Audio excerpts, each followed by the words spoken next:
1 year as a gangster's wife in exchange for her brother's life. Camille Vale never imagined her signature on a marriage contract would be worth more than her graduate degree.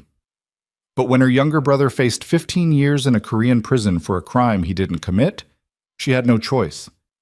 Lucien Vane offered salvation wrapped in chains. 1 year of marriage to Seoul's most dangerous heir, and Micah walks free. Now she lives in a penthouse that feels like a golden cage, married to a man whose love feels more like possession. Every touch burns. Every kiss demands surrender. And the worst part? She's starting to crave it. Follow this story to the end. Like and comment your city so I can see how far this tale travels. Rain clawed at the penthouse windows like something alive trying to get in. Camille stood in the center of Lucien Vane's bedroom, wearing a silk robe that cost more than 6 months of her old rent, staring at her phone screen until the words blurred together. "Sis, they're letting me go tomorrow. I don't know what you did, but thank you. I love you." Her hand shook so badly she nearly dropped the phone. Micah was coming home. 22 years old, terrified, innocent, and finally free from a nightmare that had swallowed 3 months of his life. The Seoul police had arrested him outside a nightclub after a gang shooting left 2 men dead in an alley. Wrong place, wrong time, wrong face, and a security camera that barely captured anything except panic and blood. The prosecutors built their case on circumstantial threads and desperation.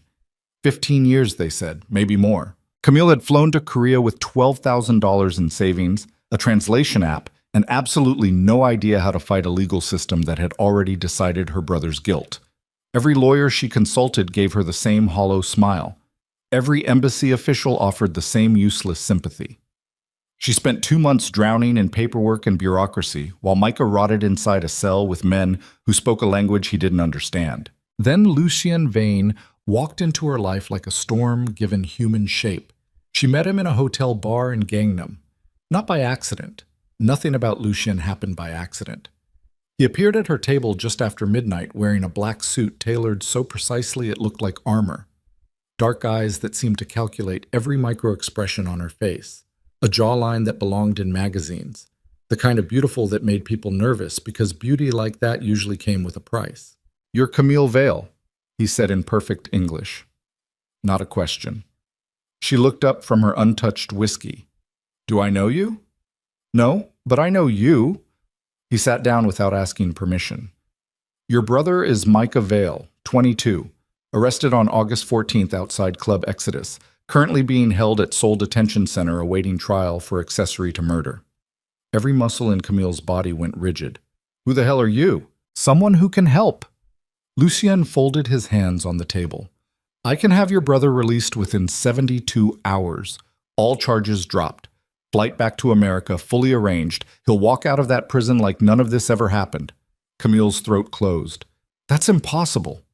"Not for me." "Why would you help us? We're nobody." Lucien smiled then, and it was the kind of smile that made her understand why prey animals froze instead of running. "Because I want something in return." Of course he did. Nobody offered miracles for free. "Money?" Camille asked.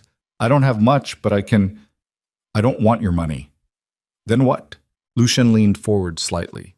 The bar lighting caught the sharp planes of his face. 1 year of marriage. You become my wife legally and publicly for 12 months. After that, you're free to leave with no strings attached. Your brother stays safe. You get your life back. Camille stared at him like he'd just suggested she cut off her own hand. "You're insane." "Probably." Lucien didn't blink. "But I'm also the only option you have left." She wanted to throw her drink in his face, wanted to scream, wanted to tell him to go to hell. But Micah's face floated behind her eyes. Younger brother, art student, sweet kid who'd never hurt anyone in his life, now facing 15 years surrounded by violence he didn't understand. "Why me?" Her voice came out hoarse. "You could marry anyone." "True, but I want you. You don't even know me." "I know enough." Lucien pulled a folder from inside his jacket and slid it across the table. Psychology, PhD student at Stanford, graduated undergrad summa cum laude, published 2 papers on trauma bonding and coercive relationships, no living parents, raised your brother alone since you were 19, You're intelligent, resilient, and brave enough to fly halfway around the world alone to fight a system designed to crush people like you. Camille's skin crawled. You investigated me. Thoroughly. That's invasive? Yes, but necessary. Lucien's expression didn't change. I need a wife for business and family reasons I won't explain right now. Most women in my world come with complications. You don't. 1 year, and we both get what we need. Camille's hands curled into fists. What you need is therapy, not a fake wife. Something flickered across Lucien's face. Amusement, maybe, or recognition. Perhaps, but therapy won't solve my immediate problem. He stood smoothly. You have 24 hours to decide. After that, the offer disappears, and your brother's trial proceeds as scheduled. He dropped a business card on the table and walked away without looking back. Camille sat frozen, staring at the card until the bartender asked if she needed anything else. She visited Micah the next morning. The detention center smelled like industrial cleaning solution and fear. Micah looked thinner than she remembered, shadows carved deep beneath his eyes. When he saw her through the plexiglass divider, he tried to smile. Hey, sis. Camille picked up the phone receiver with shaking hands. How are you holding up? I'm okay. He was lying. She could see it in every tense line of his body. The lawyer you hired says the trial might get moved up. That's good, right? Yeah, maybe. Camille swallowed hard. Micah, if I could get you out of here? Don't. His voice cracked. Don't sacrifice anything for me. I'll survive this. But he wouldn't. She could see it already. The way prison was eating him alive from the inside out. The way his hands trembled. The way he flinched when a guard walked past. I love you, Camille whispered. Micah pressed his palm against the glass. I love you too. That night she called the number on Lucien's card. He answered on the first ring. Your decision? I have conditions. Name them. No sex. Camille forced the words out. This is a business arrangement. I'll play the role publicly, but privately we maintain boundaries. Silence stretched across the line. Agreed, Lucien said finally. Anything else? After 1 year, I walk away clean. No harassment, no following me, no contact. Agreed, and Micah never finds out the real reason for this. As far as he knows, we met naturally and fell in love. Consider it done. Camille closed her eyes. When do we start? Tomorrow. I'll have a car pick you up at 9. The line went dead. Camille stood in her cramped hotel room staring at her reflection in the bathroom mirror, wondering what kind of person she'd have to become to survive the next 12 months. The wedding happened 72 hours later in a private office that smelled like leather and old money. No flowers, no music, no guests. Just a government official, 2 witnesses Camille had never met, and Lucien standing beside her in a charcoal suit that probably cost more than her entire wardrobe. The ceremony took 11 minutes. When the official pronounced them married, Lucien lifted her hand and pressed his mouth to her knuckles. His lips were warm, his eyes were unreadable. Welcome to the family, Mrs. Vane. The title felt like a collar snapping closed around her throat. Micah was released 6 hours later, just like Lucien promised. Camille watched through a car window as her brother walked out of the detention center into the sunlight, looking dazed and disbelieving. She wanted to run to him, throw her arms around him, sob with relief, but Lucien's hand rested on her knee, a gentle pressure that somehow felt like a command to stay. He'll fly out tomorrow morning, Lucien said quietly. First-class ticket to San Francisco. I've arranged a settlement payment for wrongful imprisonment, enough money that he won't have to work for a while. Camille's eyes burned. Thank you. Don't thank me yet. The penthouse felt like something from a magazine spread. All glass walls, minimalist furniture, and a view of Seoul that made the city look like scattered diamonds against black velvet. Camille stood in the center of the living room with her suitcase at her feet, trying not to hyperventilate. Lucien poured 2 glasses of wine and handed her one. Your room is down the hall, second door on the left. I've had some clothes prepared for you, but we'll arrange a proper wardrobe tomorrow. My room? Camille gripped the wine glass. Separate rooms? You asked for boundaries. I'm respecting them. Lucien sipped his wine, watching her over the rim. Though we'll need to share the master suite when we have guests. Appearances matter. Right, appearances. The word tasted bitter. There's a gala on Friday, Lucien continued. Seoul business community. You'll need to attend as my wife. We'll spend tomorrow preparing you. Preparing me? Teaching you how to navigate my world. He set down his glass. The people we'll interact with are dangerous in ways that won't be obvious until it's too late. You'll need to learn quickly. Camille's stomach twisted. What kind of business are you in?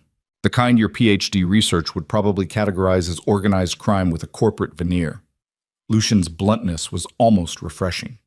My family controls import-export operations, real estate development, and several entertainment ventures that serve as fronts for less legal enterprises. I'm the heir. You're now my wife. That makes you a target. The wine suddenly tasted like acid. You didn't mention any of this before. Would it have changed your decision? Camille thought about Micah on that plane to San Francisco. Finally, safe. No. Then it doesn't matter. Lucien moved toward the windows. You'll have bodyguards whenever you leave the building. Driver at your disposal. Credit cards with no limit. Whatever you need. I need to finish my dissertation. You can work from here. I'll provide whatever resources you require. It should have sounded generous. Instead, it sounded like the walls closing in. Camille finished her wine in 3 long swallows. I'm going to bed. Camille. Lucien's voice stopped her at the hallway entrance. One more thing. She turned. The marriage is real in every legal sense. You have access to my accounts, my lawyers, my protection. If anyone threatens you, they threaten me. His dark eyes pinned her in place. I take threats very seriously. The way he said it made Camille's skin prickle with something between fear and fascination. She locked herself in the guest room and called Micah. I'm at the airport, her brother said, and she could hear him smiling. Camille, I don't understand what happened, but don't think about it. Just go home. Tears slid down her face. Get back to school. Live your life. What about you? I'm staying in Seoul for a while. Met someone. The lie came easier than it should have. His name is Lucien. Seriously? You met someone in the middle of all this? Life's weird sometimes. Micah laughed, and the sound was so pure it broke something inside her chest. I love you, sis. I love you too. After she hung up, Camille lay in the dark, listening to the city breathe 20 stories below, wondering what she'd really traded for her brother's freedom. The next morning, Lucien woke her at 7 with a knock on the door. We have appointments, he said through the wood. Camille stumbled into the bathroom and stared at herself in the mirror, dark circles under her eyes. Hair a mess. She looked like someone barely holding together. Perfect. She got dressed in yesterday's clothes and found Lucien waiting in the kitchen with coffee and something that might have been breakfast if breakfast cost $100. Not hungry, Camille muttered, reaching for the coffee. Eat anyway. Long day ahead. Lucien was already dressed in another immaculate suit, looking like he'd slept 12 hours instead of whatever fractured rest he'd actually gotten. The first stop was a boutique in Cheongdam-dong, where salespeople treated Lucien like royalty and Camille like an interesting acquisition. They pulled dresses, shoes, jewelry, accessories, building what one woman called a foundation wardrobe that apparently required 17 outfit changes in 4 hours. Camille stood on a platform while strangers measured every part of her body and spoke in rapid Korean. Lucien sat in a leather chair watching with the focus of someone studying a particularly complex problem. Too formal, he said, when they showed him a navy dress. She'll look like she's trying too hard. Too casual for a cream blouse. People will think I don't value her. Perfect for a black silk dress that hugged her body in ways that made Camille deeply uncomfortable. I can pick my own clothes, she said tightly. Not for Friday, you can't. Lucien stood and walked over, adjusting the dress strap with clinical efficiency. You're wearing art worth $50,000 to an event where everyone will judge me based on how well I've dressed my wife. This isn't about control, it's about survival. His hand lingered on her shoulder, warm through the silk. Camille met his eyes in the mirror. This is insane. Yes. His fingers slid away. But you'll get used to it. She didn't think that was true. The second stop was a salon where they dyed her hair with subtle highlights, shaped her eyebrows, did something to her nails that took 90 minutes. Camille sat through it feeling like a doll being assembled from spare parts. Tell me about your family, she said to Lucien, who sat nearby reading something on his phone. Why? Because I'm your wife now. Shouldn't I know basic things? Lucien looked up. My father is Victor Vane, 73. Built the family business from nothing. Expects absolute loyalty and gives nothing in return except disappointment. My mother left when I was 8. No siblings. No close friends. Anything else? The flatness in his voice made Camille's chest tighten. Your mother just left? She couldn't handle the life. Lucien returned to his phone. Some people aren't built for cages, even golden ones. Is that what this is? A cage? For you? Yes. He didn't look up. For me, I was born inside it. Something about his tone made Camille want to reach across the space between them, but she didn't. The third stop was Lucien's office, a steel and glass tower in Gangnam where everyone moved aside when he walked through. They took a private elevator to the top floor where his office overlooked the entire city. Sit, Lucien said, gesturing to a chair across from his desk. Camille sat.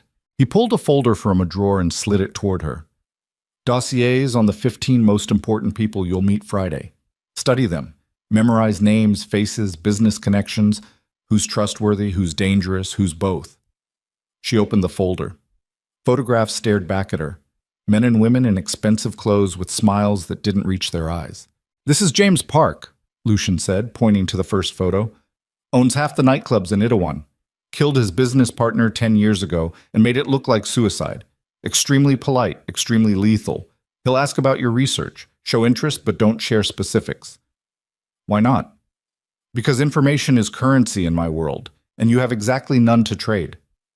Camille flipped to the next photo. A woman this time, 50s, elegant. Soo-min Choi, Lucien continued, real estate developer, also runs Seoul's most sophisticated money laundering operation. She'll compliment your dress and try to figure out where you came from. Be vague. How vague? Vague enough that she thinks you're hiding something important. Mystery makes you interesting. Being obviously ordinary makes you a weakness someone will exploit. The next hour passed in a blur of names and warnings. By the end, Camille's head pounded and her notes looked like a conspiracy theory. This is too much, she said. You wait? You'll manage. Lucien closed the folder. You're smarter than most people in that room. Use it. What if I mess up? Then I'll handle it. He said it like a fact. That's why you have me.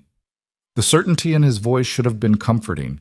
Instead, it felt like another chain clicking into place. That evening, they ate dinner in the penthouse. Some elaborate meal prepared by a private chef who disappeared before Camille could thank her. Lucien asked about her dissertation. She asked about his childhood. They circled each other verbally like strangers trying to figure out if the other person might suddenly pull a knife. Why did you really choose me? Camille asked over dessert. Lucien set down his fork. I told you, you fit my requirements. Bullshit. There are thousands of women who fit whatever requirements you think you have. Why me specifically? He was quiet for a long moment. You're different. How? Most people are easy to predict. You're not. He met her eyes. I find that interesting. It wasn't an answer, but it was the closest thing to honesty she'd gotten from him. What happens if I fail? Camille asked. If I can't do this? You won't fail. How do you know? Because you flew to another country with almost no money and no connections to fight for your brother. That kind of courage doesn't disappear just because the circumstances changed. Lucien stood, gathering dishes. Get some rest. Tomorrow we practice. Practice what? Being in love. He carried plates toward the kitchen. People need to believe this is real, or the whole arrangement falls apart. Camille watched him go, wondering if anything about this situation would ever feel less surreal. The next 3 days blurred together. Lucien taught her how to walk beside him without looking subservient, how to smile at strangers while revealing nothing, how to deflect personal questions, how to make physical contact look natural when every instinct screamed to maintain distance. Hand on my arm, Lucien instructed during one practice session. Not clutching, resting, like you're comfortable. Camille placed her hand on his forearm, his muscles tensed beneath her palm. Relax, she muttered. I am relaxed. You feel like granite. That's just how I'm built. but something in his voice sounded almost amused. They practiced walking through the penthouse together, Lucien adjusting her posture, her pace, the angle of her head. It felt like learning choreography for a performance she never auditioned for. "What if someone asks how we met?" Camille asked. "Hotel bar. You were drowning your sorrows. I bought you a drink. We talked all night. Love at first sight." Lucien stopped walking. "Cliché, but believable. No one will buy that you fell in love at first sight." "Why not?" "Because you're—" She gestured vaguely at all of him. "You, rich, powerful. You could have anyone. And I chose you." Lucien moved closer. "That's the part that makes it believable. Powerful men often choose women who challenge them. You challenge me. I barely talked to you." "Exactly." He reached out and tucked a strand of hair behind her ear, the gesture so casual it felt rehearsed. Probably was. "Perfect. Do that thing with your eyes." "What thing?" "That annoyed glare. It makes the attraction more believable." Camille wanted to punch him. Instead, she glared. Lucien smiled. "Beautiful." Friday arrived with storm clouds. Camille spent 2 hours getting ready. Makeup artist, hairstylist, the black silk dress that cost more than a semester of tuition. When she finally looked at herself in the full-length mirror, she barely recognized the woman staring back. Lucien appeared in the doorway wearing a tuxedo that made him look like violence wrapped in elegance. "Ready?" he asked. "No." "Good. Fear makes you sharp." He offered his arm. "Remember, you're my wife. That means you're untouchable. Act like it." The gala was held in a hotel ballroom that looked like someone had weaponized luxury. Crystal chandeliers, string quartet, women in gowns that probably had their own insurance policies, men who smiled with teeth while their eyes calculated net worth and vulnerabilities. Camille held Lucien's arm and tried to remember how to breathe. "Victor Vane, my father." Lucien's voice was flat as they approached an older man holding court near the bar. Victor was handsome in that weathered way some men achieved. Silver hair, sharp features, eyes that missed nothing. He looked at Camille the way someone might examine produce at a market. "So this is the American." Victor's English was perfect. "Psychology student, I'm told." "PhD candidate," Camille corrected before she could stop herself. Victor's eyebrows rose. "Intelligent, good. Lucien needs someone who can think." He sipped his whiskey. "Tell me, what does a psychology expert make of my son?" The question felt like a trap. "I think he's more complicated than he appears." Diplomatic answer. Victor smiled without warmth. "Let's hope you survive finding out how complicated." Lucien's hand tightened on Camille's waist. "We should circulate." The next hour was a nightmare of introductions and careful conversations. James Park asked about her research with eyes that seemed to catalog every word. Sue Min Choi complimented her dress, while clearly trying to figure out where Camille fit in Seoul's power structure. Everyone smiled, everyone lied, everyone watched. Camille felt like prey surrounded by predators wearing evening wear. "You're doing well," Lucien murmured during a rare quiet moment. "I feel like I'm drowning." "That's normal." His hand rested at the small of her back. Another hour. But 20 minutes later, everything shattered. A woman approached them near the windows, early 30s, stunning, wearing red like war paint. She looked at Lucien with something raw and broken in her eyes. "Serafina." Lucien's voice went cold. "I didn't know you'd remarried." The woman's smile was all edges. "Congratulations." Camille felt tension pour off Lucien in waves. "Thank you." He was already trying to steer Camille away. "Enjoy your evening." But Serafina stepped closer, eyes locked on Camille. "Be careful. He'll love you until there's nothing left." "Serafina," warning in his tone now. "Ask him about the others," Serafina continued, voice rising. "Ask him what happened to the women before you." Security appeared from nowhere. 2 men in suits who flanked Serafina with polite but absolute firmness. "Time to go," one said quietly. Serafina laughed, a sound like breaking glass, as they escorted her toward the exit. Camille's blood felt ice cold. "Who was that?" "No one important." Lucien's jaw was carved from stone. "She knew you. She knew about—" "We're leaving." Not a suggestion. The car ride back to the penthouse was silent, except for rain hammering the windows. Lucien stared straight ahead, barely breathing. Camille's mind raced through the implications of that encounter, the woman's warning, the pain in her eyes. Ask him about the others. Inside the penthouse, Camille finally exploded. Who was she? Former fiancé. Lucien poured himself whiskey with shaking hands. Former fiancé who clearly still has feelings. Former fiancé who couldn't handle this life. What does that mean? Lucien drained his glass.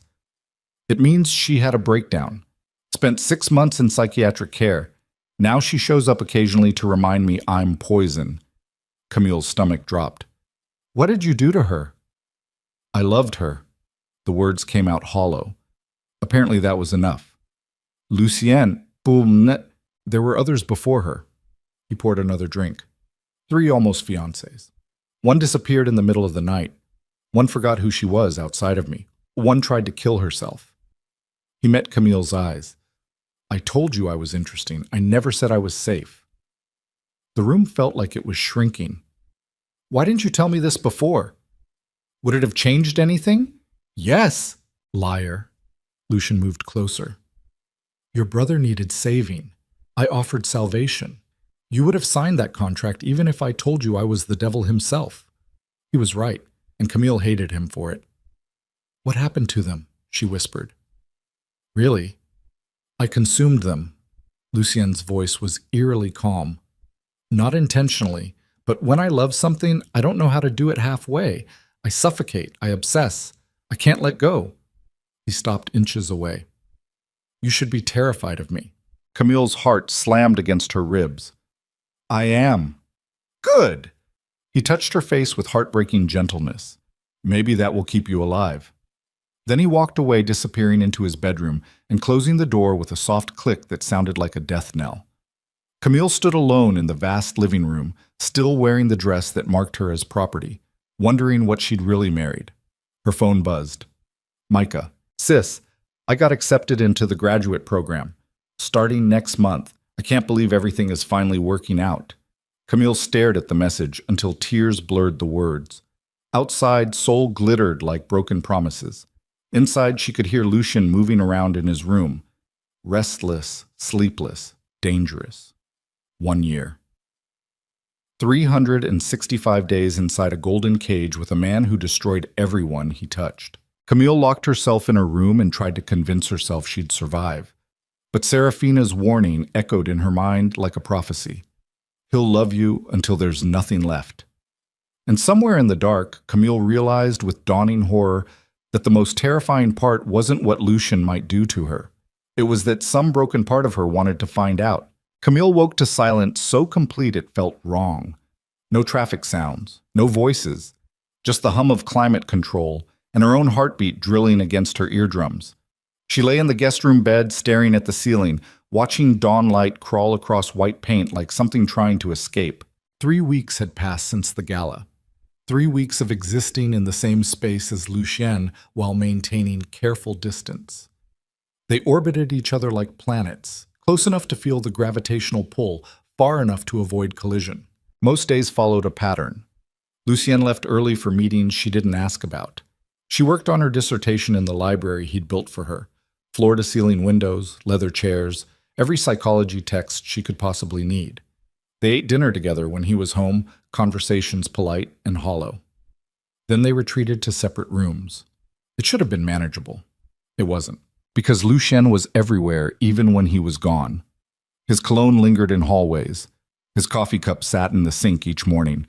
His voice carried through walls when he took late-night phone calls in Korean, tone shifting between cold authority and something that sounded almost vulnerable. And Camille found herself listening. Worse, she found herself watching him when they were together. The way he rolled his sleeves when he was tired. The way his jaw tightened when someone said something that irritated him. The small scar above his left eyebrow she'd never noticed before. She hated that she noticed.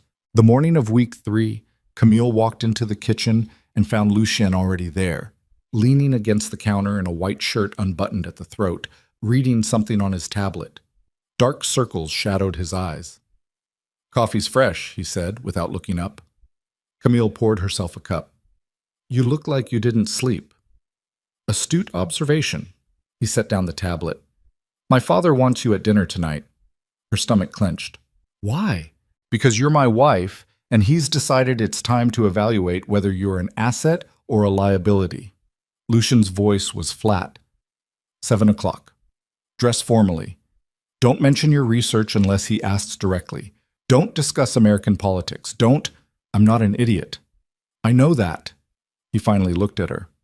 But Victor has a talent for making intelligent people feel stupid. I'm trying to prepare you. Something in his tone made Camille soften slightly. What's he really like? Lucien was quiet for a moment. Imagine someone who sees people as chess pieces. Now imagine that person raised a son to be his most valuable piece. Now imagine what happens when that son refuses to be moved. You refuse? Every chance I get. A ghost of a smile. Drives him insane. Good, Camille said before she could stop herself. Lucien's expression shifted. Surprise maybe, or something warmer. Then his phone buzzed and the moment shattered. He glanced at the screen and his entire posture changed, going rigid. I need to go. What's wrong? Nothing you need to worry about. He grabbed his jacket. I'll be back by 6. Be ready. He was gone before she could respond. Camille spent the day trying to work on her dissertation and failing spectacularly. Her research focused on trauma bonding in coercive relationships, the psychological mechanisms that kept victims attached to their abusers. She'd chosen the topic because it felt important, because understanding could maybe help people escape. Now she lived inside a textbook case and couldn't see the exit signs. Around 4 o'clock, her phone rang. Unknown number. Hello? Is this Camille Vale? A woman's voice, Korean accent, nervous. Yes, who is this? My name is Dr. Han Min-ji. I was Serafina's therapist after... A pause. After she left Lucien Vane, Camille's blood went cold. How did you get my number? Serafina gave it to me. She saw you at the gala. She's worried about you. I don't need... Please, just listen. Dr. Han's voice dropped. I've treated 3 women who were involved with Lucien, all presented with similar symptoms. Dissociation, identity confusion, severe anxiety. They described a pattern of behavior that's clinically consistent with psychological manipulation.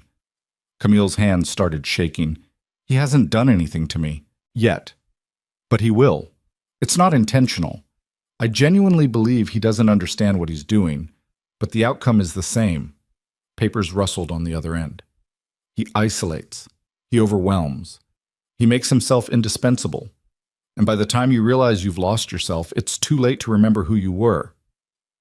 Why are you telling me this? Because you're a psychology researcher. You understand these mechanisms intellectually. Maybe that will be enough to protect you. Dr. Han paused. Or maybe it will make it worse because you'll see it happening and be unable to stop it. I signed a contract, Camille heard herself say. 1 year, then I'm free. That's what they all thought. The line went quiet for a moment. My number will be in your call history. When you need help, and you will, please use it. The call ended. Camille stood in the library holding her phone, trying to breathe normally. Everything Dr. Han described, the isolation, the overwhelming presence, the slow erasure of self. She'd written about those exact patterns in her own research. She knew the warning signs, she knew the trajectory, and she was already halfway down it. The realization hit like a fist to the chest. She needed to move, do something, anything. She grabbed her bag and headed for the door. One of Lucien's bodyguards appeared immediately. Mrs. Vane, where are you going? Out. Mr. Vane instructed. I don't care what Mr. Vane instructed. Camille's voice came out sharper than intended. I'm taking a walk. The bodyguard's expression didn't change. I'll accompany you. No? I'm afraid that's not...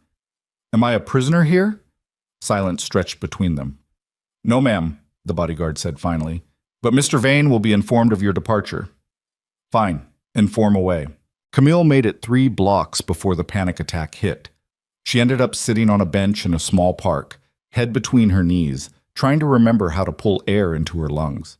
People walked past speaking Korean, living normal lives, completely unaware that she was drowning in the middle of their afternoon. Her phone buzzed. Lucien, where are you? She stared at the message. Part of her wanted to ignore it. Part of her wanted to throw the phone in the nearest trash can and keep walking until she hit the ocean. Instead, she typed back, "Park near the apartment. Needed air." 3 dots appeared immediately. Disappeared. Appeared again. "Stay there. I'm coming." 15 minutes later, Lucien's car pulled up to the curb. He climbed out looking like he'd run the entire way despite clearly having driven. His shirt was wrinkled. His hair was a mess. When he saw her sitting on the bench, something in his face cracked open. "Are you hurt?" He crossed the distance between them in seconds. "No." "Then why?" He stopped, looked at her more carefully. "You're pale." "I'm fine." "You're lying." Lucien sat down beside her, close but not touching. "What happened?" Camille wanted to tell him about the phone call, about Dr. Hahn's warnings, about the growing fear that she was losing pieces of herself she'd never get back. Instead, she heard herself say, "Do you even know what you do to people?" Lucien went very still. "What?" "The women before me. Serafina. The others." Camille turned to face him. "Do you understand what you did to them?" "I loved them." "That's not love. That's consumption." "I know." His voice was barely above a whisper. "I've always known." The admission hit harder than anger would have. "Then why do you keep doing it?" Camille asked. Lucien stared at his hands. "Because I don't know how to stop. Because when I care about something, I hold on until my hands bleed. Because my father raised me to believe that letting go is weakness." He looked at her finally. "Because I'm terrified that if I loosen my grip for even a second, everything I love will disappear." "So you crush it instead?" "Yes." No hesitation, no excuse. Camille should have run. Should have called Dr. Hahn right there. Should have demanded Lucien let her walk away from the contract immediately. Instead, she said, "We should get ready for dinner." Something flickered across Lucien's face. Relief, maybe, or disappointment that she wasn't leaving. "Camille, I'm not having this conversation in a public park." She stood. "Let's go." The ride back was silent. But when Lucien's hand rested on the seat between them, Camille didn't move away. Victor Vane's house looked like a fortress pretending to be a home. High walls, security cameras, guards stationed at intervals that suggested military training. Lucien guided Camille through the entrance with his hand at the small of her back, that familiar protective gesture that felt more like ownership every time. "Remember," he murmured as they approached the dining room, "don't engage if he baits you. He's testing." "Testing for what?" "Weakness." The dining room was all dark wood and expensive art. Victor sat at the head of the table wearing a suit despite being in his own home. A woman Camille didn't recognize sat to his right, mid-40s, beautiful in a cold way, watching Camille with predatory interest. "My son, and his American wife." Victor gestured to chairs. "Please, sit." Lucien pulled out Camille's chair before sitting beside her, close enough that their shoulders touched. "This is Elena," Victor continued, nodding toward the woman. "She handles our European operations." Elena smiled with too many teeth. "Charmed." Dinner appeared. Course after course of food Camille couldn't identify and barely tasted. Victor dominated conversation, asking pointed questions about her background, her research, her family. Each question felt like a scalpel looking for something to cut. "Your brother," Victor said over the main course. "He had legal troubles in Seoul, correct?" Camille's spine went rigid. "That was a misunderstanding. Resolved." "Indeed, quite expensively resolved, I'm told." Victor sipped his wine. "My son has expensive tastes in wives." "Father," Lucien's voice carried warning. "What?" "I'm simply stating facts." Victor's eyes never left Camille. "Tell me, Mrs. Vane, what exactly do you bring to this marriage besides a brother who needed rescuing?" The table went silent. Camille felt Lucien tense beside her, felt Elena watching with anticipation, felt every instinct screaming to look down, back off, submit. Instead, she met Victor's gaze directly. "Intelligence, education, and apparently the ability to tolerate your son's company, which seems to be a rare quality." Elena choked on her wine. Victor's expression didn't change for 3 long seconds. Then slowly, impossibly, He smiled. Perhaps Lucien chose better than I thought. He raised his glass. To family. The rest of dinner passed in slightly less hostile territory, but Camille could feel undercurrents she didn't understand. Looks exchanged between Victor and Elena, tension in Lucien's shoulders that never fully released. After dessert, Victor invited Lucien to his study for brandy. The invitation didn't include Camille. "I'll wait in the car," she said. "Elena will keep you company." Victor's tone made it clear this wasn't a suggestion. Camille watched Lucien disappear into the study, then found herself alone in an ornate sitting room with a woman who looked at her like something to dissect. "You're braver than the others," Elena said, lighting a cigarette despite being indoors. "Or more foolish. I haven't decided." "Others?" "The previous fiancés, they all had that same wide-eyed terror. You just have," she gestured vaguely, "resignation maybe, or determination?" Camille didn't respond. "He told you about them, didn't he?" Elena continued. "The ones who didn't survive him. That's good. At least you know what you're dealing with." "Why do you care?" "I don't." Elena blew smoke toward the ceiling.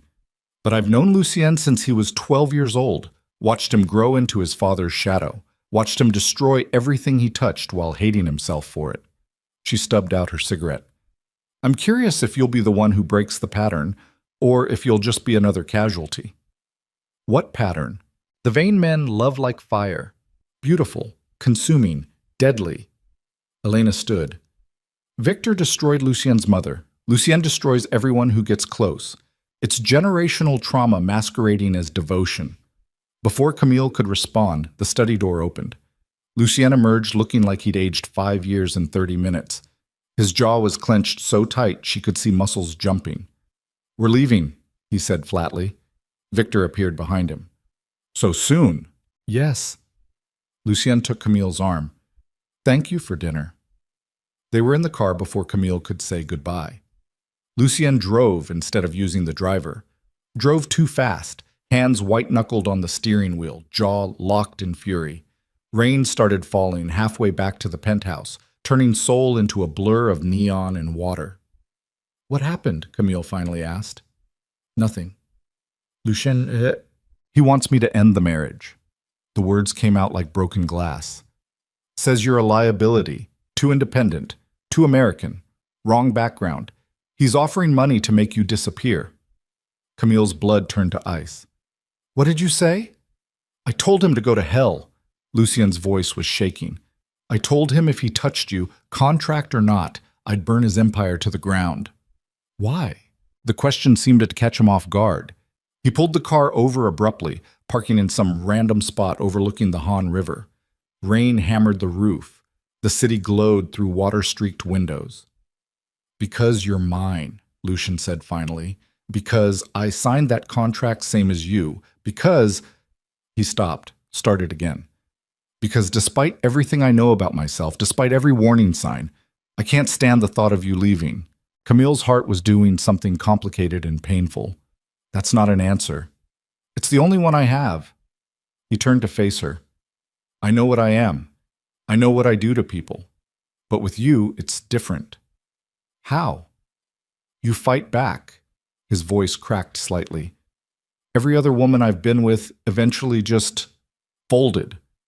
Became whatever I wanted them to be. But you push. You challenge. You won't disappear. Is that why you wanted me? Because I'm difficult?" "I wanted you because looking at you makes me feel less like my father." Lucien reached out slowly, giving her time to pull away. When she didn't, he touched her face with heartbreaking gentleness. "You make me want to be different. I don't know if I can be, but you make me want to try."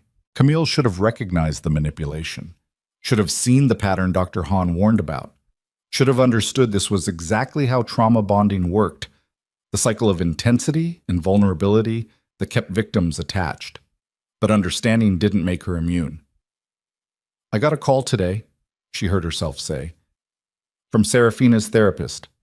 Lucien's hand dropped. "What did she tell you?" "That you're dangerous. That you'll destroy me the same way you destroyed them. That I should run while I still can."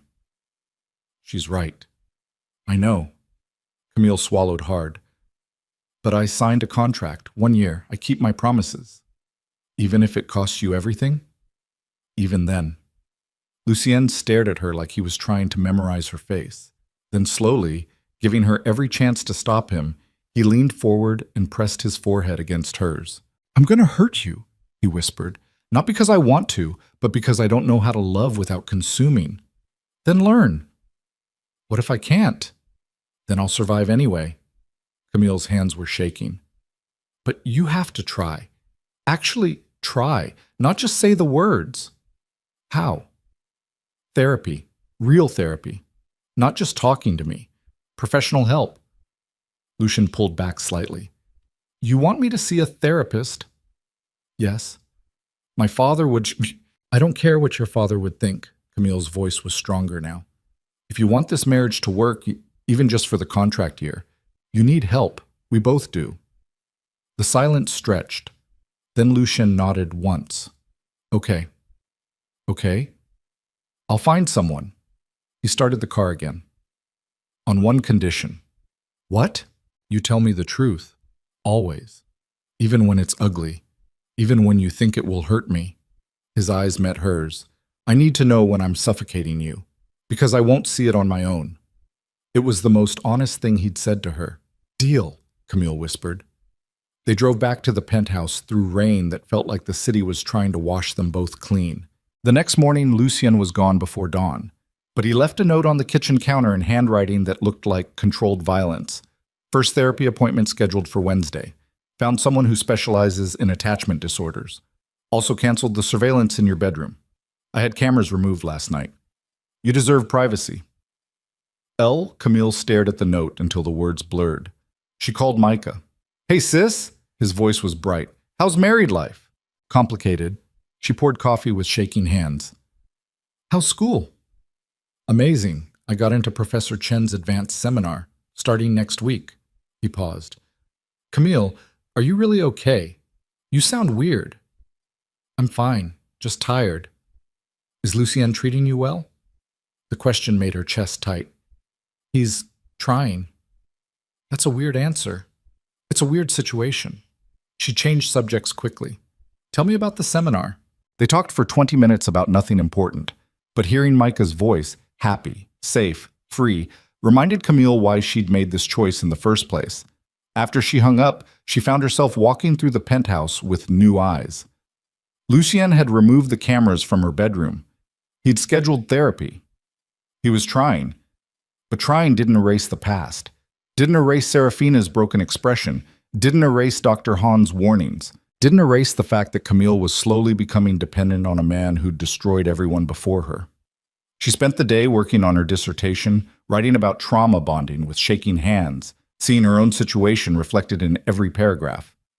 Around 3 in the afternoon, the penthouse door opened. Lucien walked in looking like he'd been through war. His shirt was torn at the shoulder. Blood stained his knuckles. His lip was split. What happened? Camille was across the room before conscious thought caught up. Business meeting, that got complicated. He tried to wave her off. "I'm fine." "You're bleeding." "It's not mine." That should have horrified her. Instead, she heard herself say, "Sit down." She cleaned his knuckles with water and antiseptic while Lucien sat perfectly still, watching her face like he was memorizing something fleeting. "This is what my life looks like," he said quietly. "Violence. Blood. Problems solved with fists or worse. You shouldn't have to see it. I'm not some delicate flower." Camille pressed gauze to his worst cut. "Stop protecting me from reality. What if reality is uglier than you think you can handle? Then I'll handle it anyway." She met his eyes. "I grew up raising a kid on minimum wage and food stamps. I put myself through school while working 3 jobs. I flew to another country alone to fight a corrupt system. I'm stronger than you think." Something shifted in Lucien's expression. "I know you are. That's what terrifies me." "Why?" "Because strong people leave." His voice cracked. "My mother was strong. She left. Every woman I've loved was strong until I broke them. But you," he touched her wrist gently, "you're strong enough to survive me, which means eventually you'll be strong enough to leave." Camille's throat closed. "The contract. Forget the contract." Lucien stood abruptly. "I don't want you here because of a piece of paper. I want you here because you choose it. I don't know if I can give you that. I know. He moved toward his bedroom. But I'm asking anyway. He disappeared before she could respond. That night, Camille couldn't sleep. She lay in bed listening to Lucien pace in his room, restless footsteps like a caged animal. Around 2 in the morning, she heard him leave the penthouse. She should have stayed in bed. Instead, she got up, got dressed, and followed. The bodyguard stationed outside tried to stop her. Mrs. Vane, it's not safe. Where did he go? The guard hesitated. I can't. Tell me or I'll walk out into Seoul alone at 2 in the morning and see what happens. The underground club in Itaewon, the one owned by James Park. Camille grabbed her coat. The club was exactly what she expected. Dark, loud, smelling like expensive alcohol and poor decisions. She pushed through crowds of people until she spotted Lucien at the bar, hunched over a glass of something amber. He looked up when she sat down beside him. No surprise in his expression, just resignation. How did you find me? Your guard talked. Camille signaled the bartender. Why are you here? Trying to outrun my own thoughts. He drained his glass. Not working. What happened today? Really? Lucien was quiet for a long moment. Then, my father sent men to test you. See if you were strong enough to handle this world. They followed you to that park. Planned to scare you. Make you run. Camille's blood went cold. What? I found out an hour later. Went to have a conversation with the men he sent. Lucien's voice was flat. The blood on my hands was theirs. You beat them because they followed me? I beat them because they terrified my wife. He looked at her finally. Because the thought of you being scared made me lose my mind. That's not normal, healthy, proportionate? Lucien laughed bitterly. I know, but I can't seem to help it. Camille should have been horrified, should have seen this as the ultimate red flag, should have walked out and never looked back. Instead, she found herself understanding. Your father is dangerous, she said. He's trying to break you, break us. Lucien's jaw clenched. He thinks if he applies enough pressure, you'll leave and I'll come crawling back to him. Will you? Never. The word came out like a vow. I'd rather burn everything to the ground. The intensity in his voice sent chills down Camille's spine. They sat in silence while music pounded around them. Then Lucien stood and offered his hand. Dance with me. I don't. Please. Camille took his hand. On the crowded dance floor, surrounded by strangers, Lucien pulled her close, one hand at her waist, the other cradling her neck. They swayed slowly despite the fast tempo, creating their own rhythm. I'm trying, he said against her hair. I know it doesn't look like it, but I'm trying not to be him. I know. Do you? Camille pulled back enough to see his face. Yes, but trying isn't enough. You need to actually change. What if I can't? Then I'll leave when the year is up. The truth hurt to say. Contract or not, I won't let you destroy me. Lucien looked like she'd stabbed him, but he nodded. Fair. They danced until the music changed, until the crowd thinned, until Seoul started waking up outside. In the car ride home, Lucien's hand found hers in the dark. Camille didn't pull away. They were playing with fire. She knew that. Knew every choice she made dragged her deeper into his orbit. Knew Dr. Han was right about the pattern, but knowing didn't make her immune. The next week passed in careful détente. Lucien went to his first therapy appointment and came back looking like he'd been flayed alive. He didn't talk about it. Camille didn't push. They fell into new routines. Morning coffee together, dinners where they actually talked, small touches that lasted longer than necessary. It felt almost normal. That should have been her first warning. On Thursday night, Camille woke to voices in the living room. Lucien speaking Korean in tones that ranged from cold to furious. She crept to her door and listened. The conversation lasted 15 minutes, then silence. She opened her door to find Lucien standing in the dark hallway, phone still in his hand, looking destroyed. What happened? My father knows about therapy. His voice was hollow. He's threatening to cut me out of the business. Says I'm weak, compromised. Let him. Lucien looked at her like she'd suggested he cut off his own arm. You don't understand. The business is everything. It's my inheritance, my identity, your cage. Camille moved closer. You said you wanted to be different from him. This is how you walk away. I can't just, yes, you can. She took his face in her hands, forcing him to look at her. You're 28 years old, brilliant, wealthy in your own right. You don't need his empire. You need freedom from it. He'll destroy us both. Then we'll survive together. The words hung in the air between them, heavier than either expected. Lucien kissed her. Not calculated, not strategic, just desperate and raw and real. Camille kissed him back. They stumbled into his bedroom, still tangled together, months of tension finally breaking. His hands shook as he touched her. Her breath came in gasps. They pulled at clothes and skin and boundaries that should have stayed intact. Wait. Lucien pulled back, breathing hard. The contract. We agreed no... I don't care about the contract. Camille's voice was wrecked. I care about this. You'll regret it. Probably. She kissed him again. But that's my choice. What happened next felt like falling and flying at the same time. Afterward, they lay tangled in sheets while Sol glowed outside the windows. Lucien traced patterns on her shoulder blade, like he was trying to memorize her through touch. This changes everything, he whispered. I know. You should run. I know that too. He pulled her closer. But you're not going to. No. Camille turned to face him. But if you hurt me, I will. Eventually. His honesty was brutal. But I'll try not to. It was the best promise he could give. Camille fell asleep in his arms, wondering if trying would be enough. She woke to chaos, gunfire, screaming alarms. Lucien throwing himself over her body, shielding her from something she couldn't see. Bathroom, now! His voice was command, not request. Camille scrambled across the floor while bullets shattered windows. The world had become noise and terror and breaking glass. Lucien shoved her into the marble bathroom and locked the door. Stay here. Don't open this for anyone except me. Lucien, but he was already gone. Camille crouched into the bathtub, hands over her ears, trying to remember how to breathe. Minutes passed like hours. The gunfire finally stopped. The silence that followed was somehow worse. Then the bathroom door exploded inward. A masked man grabbed her arm violently, yanking her to her feet. You're coming with us. Camille fought, kicked, screamed.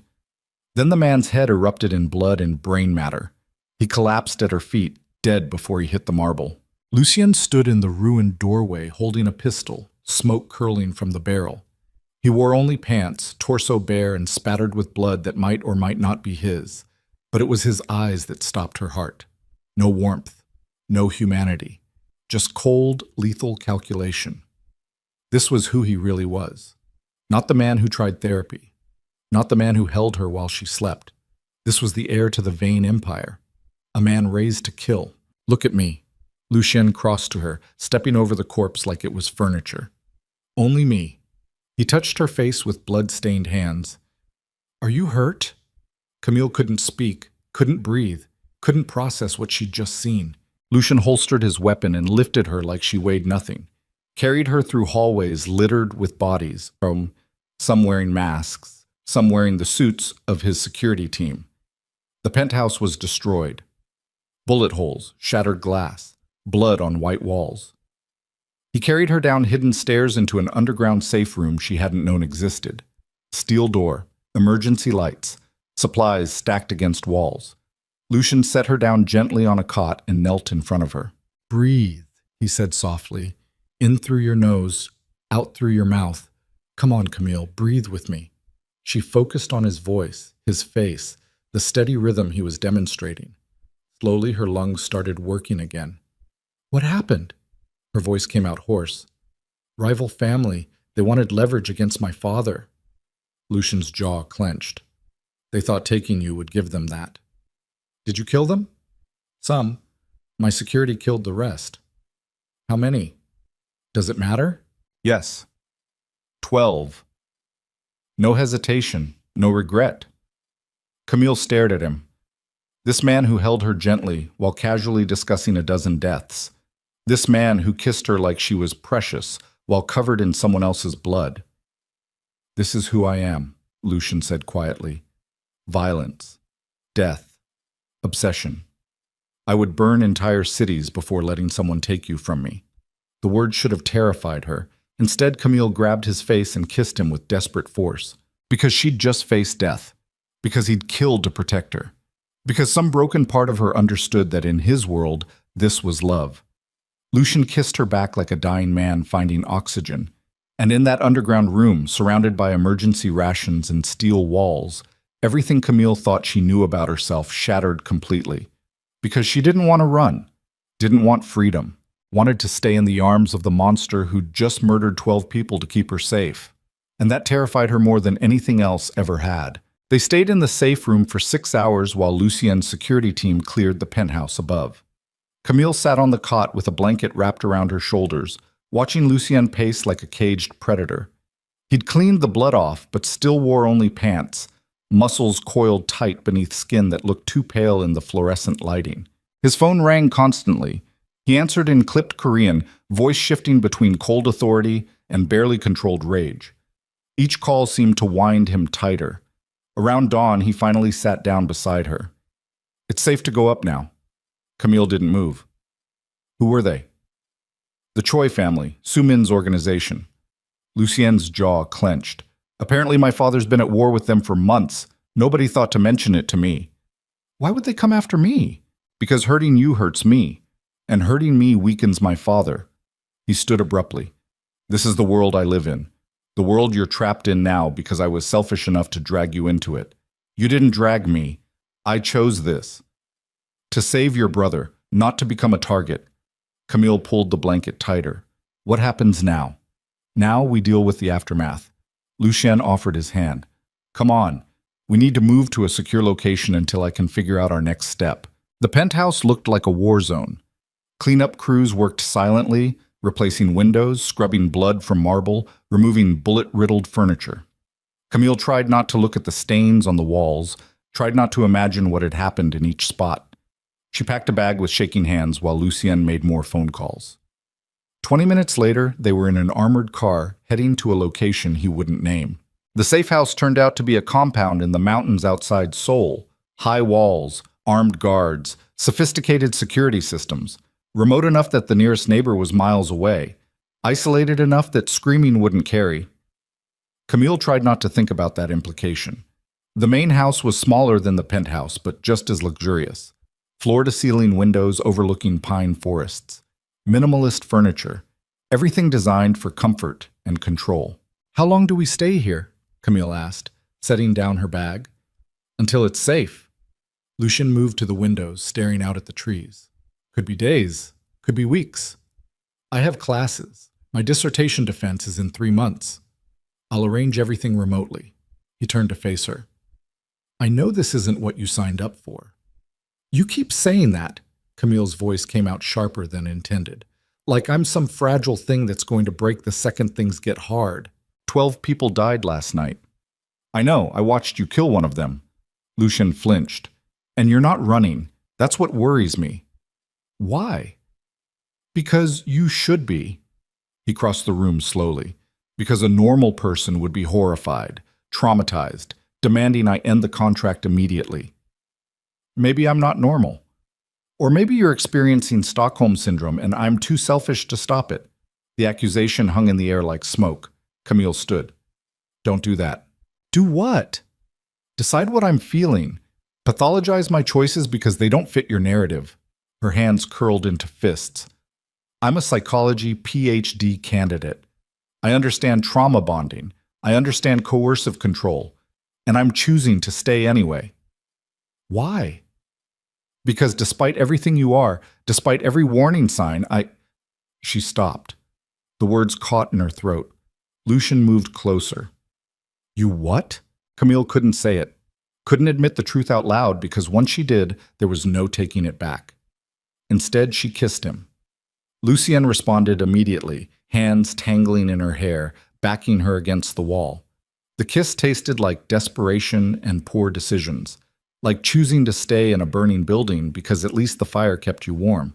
They made it to the bedroom still half-dressed, still tangled together, still refusing to acknowledge what was actually happening between them. Afterward, Camille lay staring at the ceiling while Lucien traced lazy patterns on her hip. "This isn't going to end well," he said quietly. "Probably not. You should hate me." "I know." "But you don't." Camille turned to face him. "No, I don't." Something vulnerable flickered across Lucien's face. Then his phone buzzed and the moment shattered.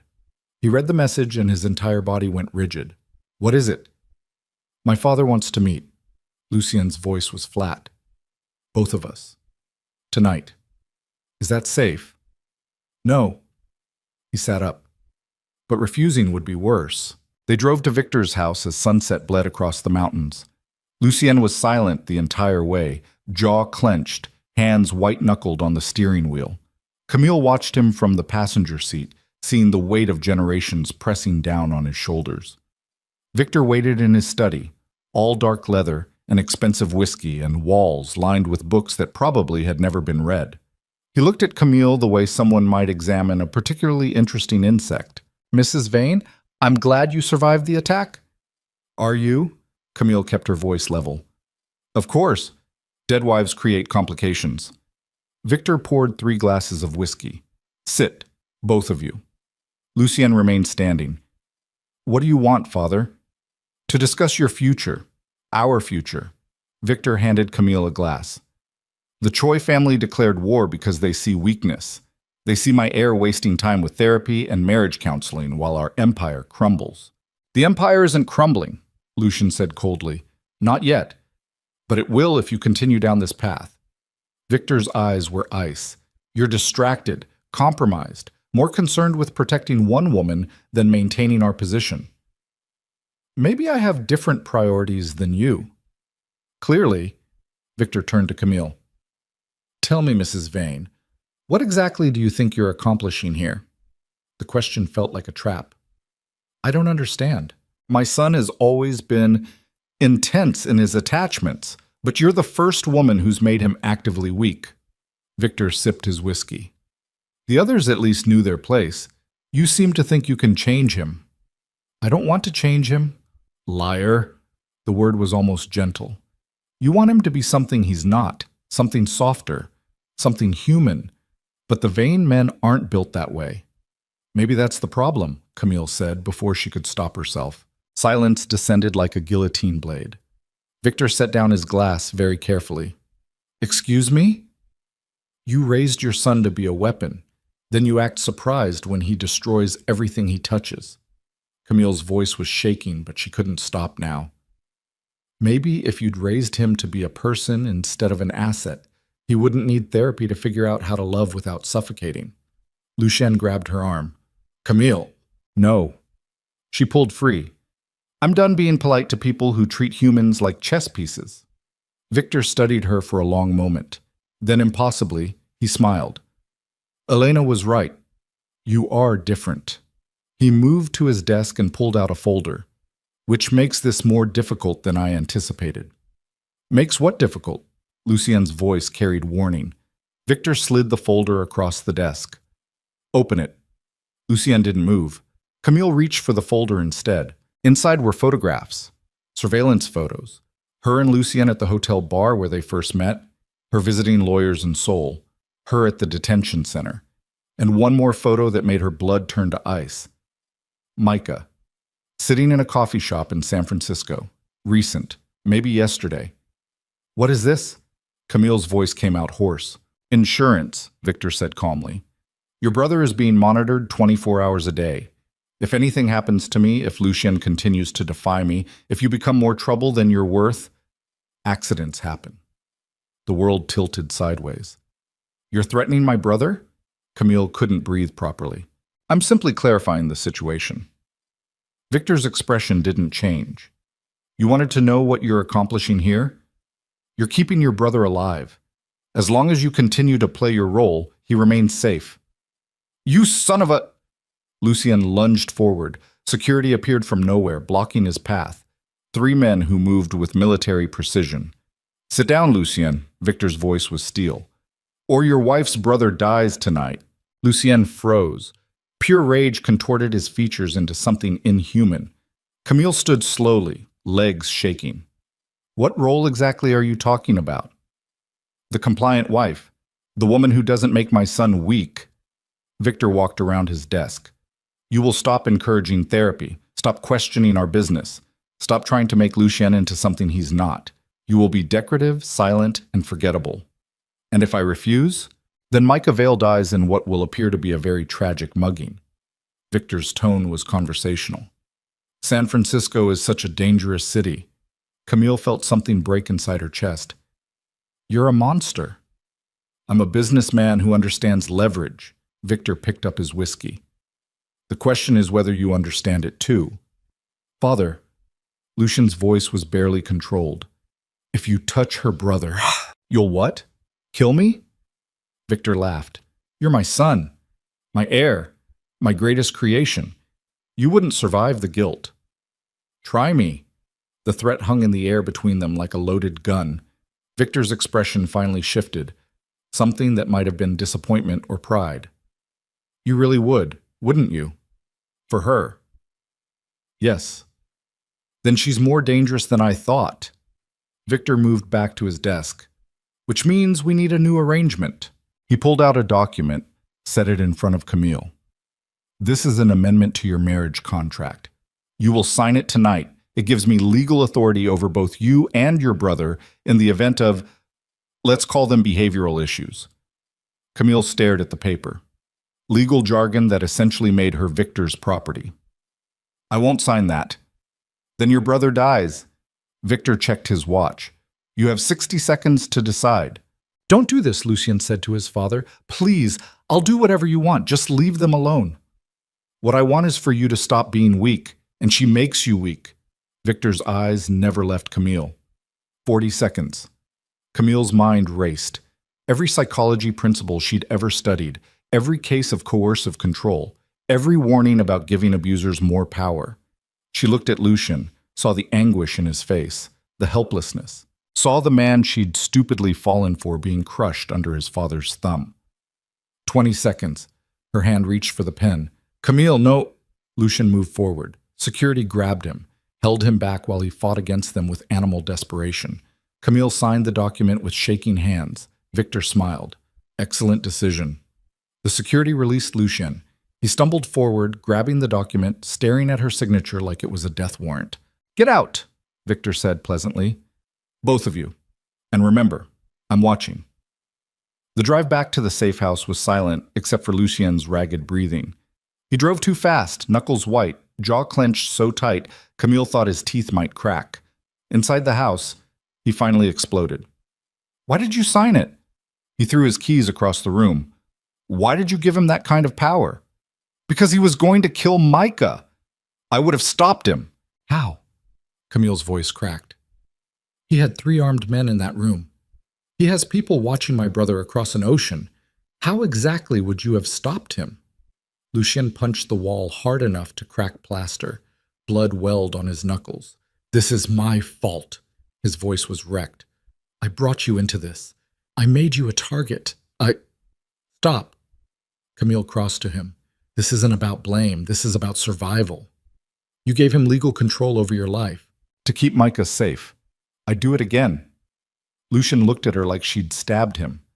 You don't understand what you've done. My father doesn't make empty threats. That contract means if you step out of line, he can destroy everything you love, including your brother, including your future. Then I won't step out of line. You can't sustain that. You're not built to be silent and compliant. Then I'll learn. Camille took his bloodied hands. I survived poverty. I survived losing my parents. I survived watching my brother face 15 years in prison. I'll survive this too. At what cost? Whatever it takes. Lucien pulled away, walked to the windows, stared out at darkness. I should let you go, he said quietly. Honor the original contract. Give you freedom even if it destroys me. You can't, not anymore. Your father made sure of that. Then I've trapped you. We trapped each other. The words settled between them like ash. Camille moved behind him, wrapped her arms around his waist, felt him trembling with rage or grief or both. I hate him, Lucien whispered. I hate what he's done to us. I know. I want to kill him. I know that too. They stood like that for a long time while the night deepened outside. Finally, Lucien turned in her arms, looked at her with eyes that held too much pain. I'm going to fix this, he said. How? I don't know yet, but I will. He touched her face gently. I promise you, whatever it takes. Camille wanted to believe him, wanted to think love and determination could overcome generational trauma and criminal empires, but she'd studied enough psychology to know that promises made in desperation rarely held. That night, she lay awake while Lucien slept fitfully beside her. His phone sat on the nightstand, screen lighting up periodically with messages he didn't answer. Around 3 a.m, curiosity won. Camille picked up the phone, tried his passcode. His birthday, easy guess. The phone unlocked.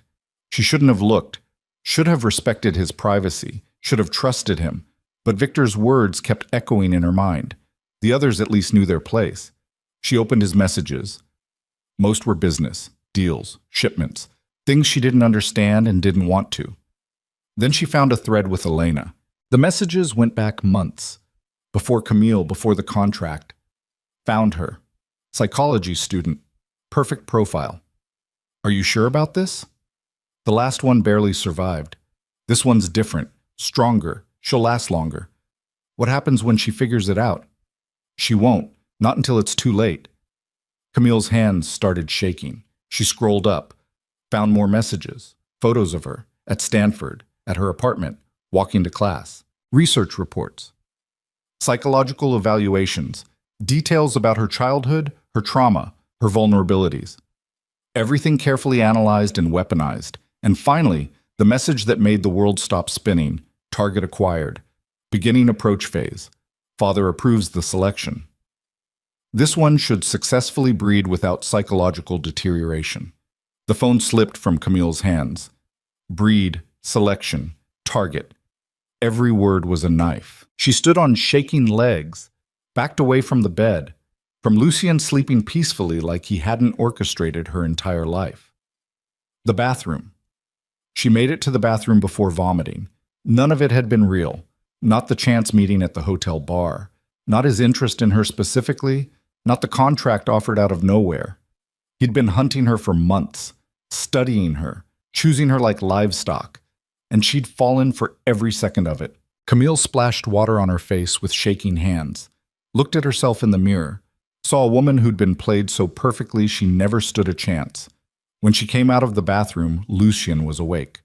He took one look at her face and knew. You looked at my phone. It wasn't a question.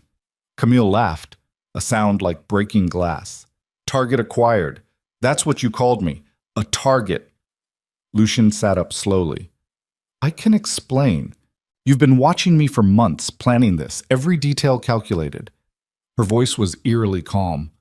The hotel bar wasn't chance. You engineered the entire meeting. Yes. The admission was worse than any lie. Why? Camille's voice cracked. Why me specifically? Lucien stood, moved toward her carefully like approaching a wounded animal. Because you fit the profile. Strong enough to survive my world. Damaged enough to understand trauma. Intelligent enough to be interesting. Desperate enough to accept the contract. He stopped a few feet away. And most importantly, capable of carrying healthy children despite psychological stress. The room tilted.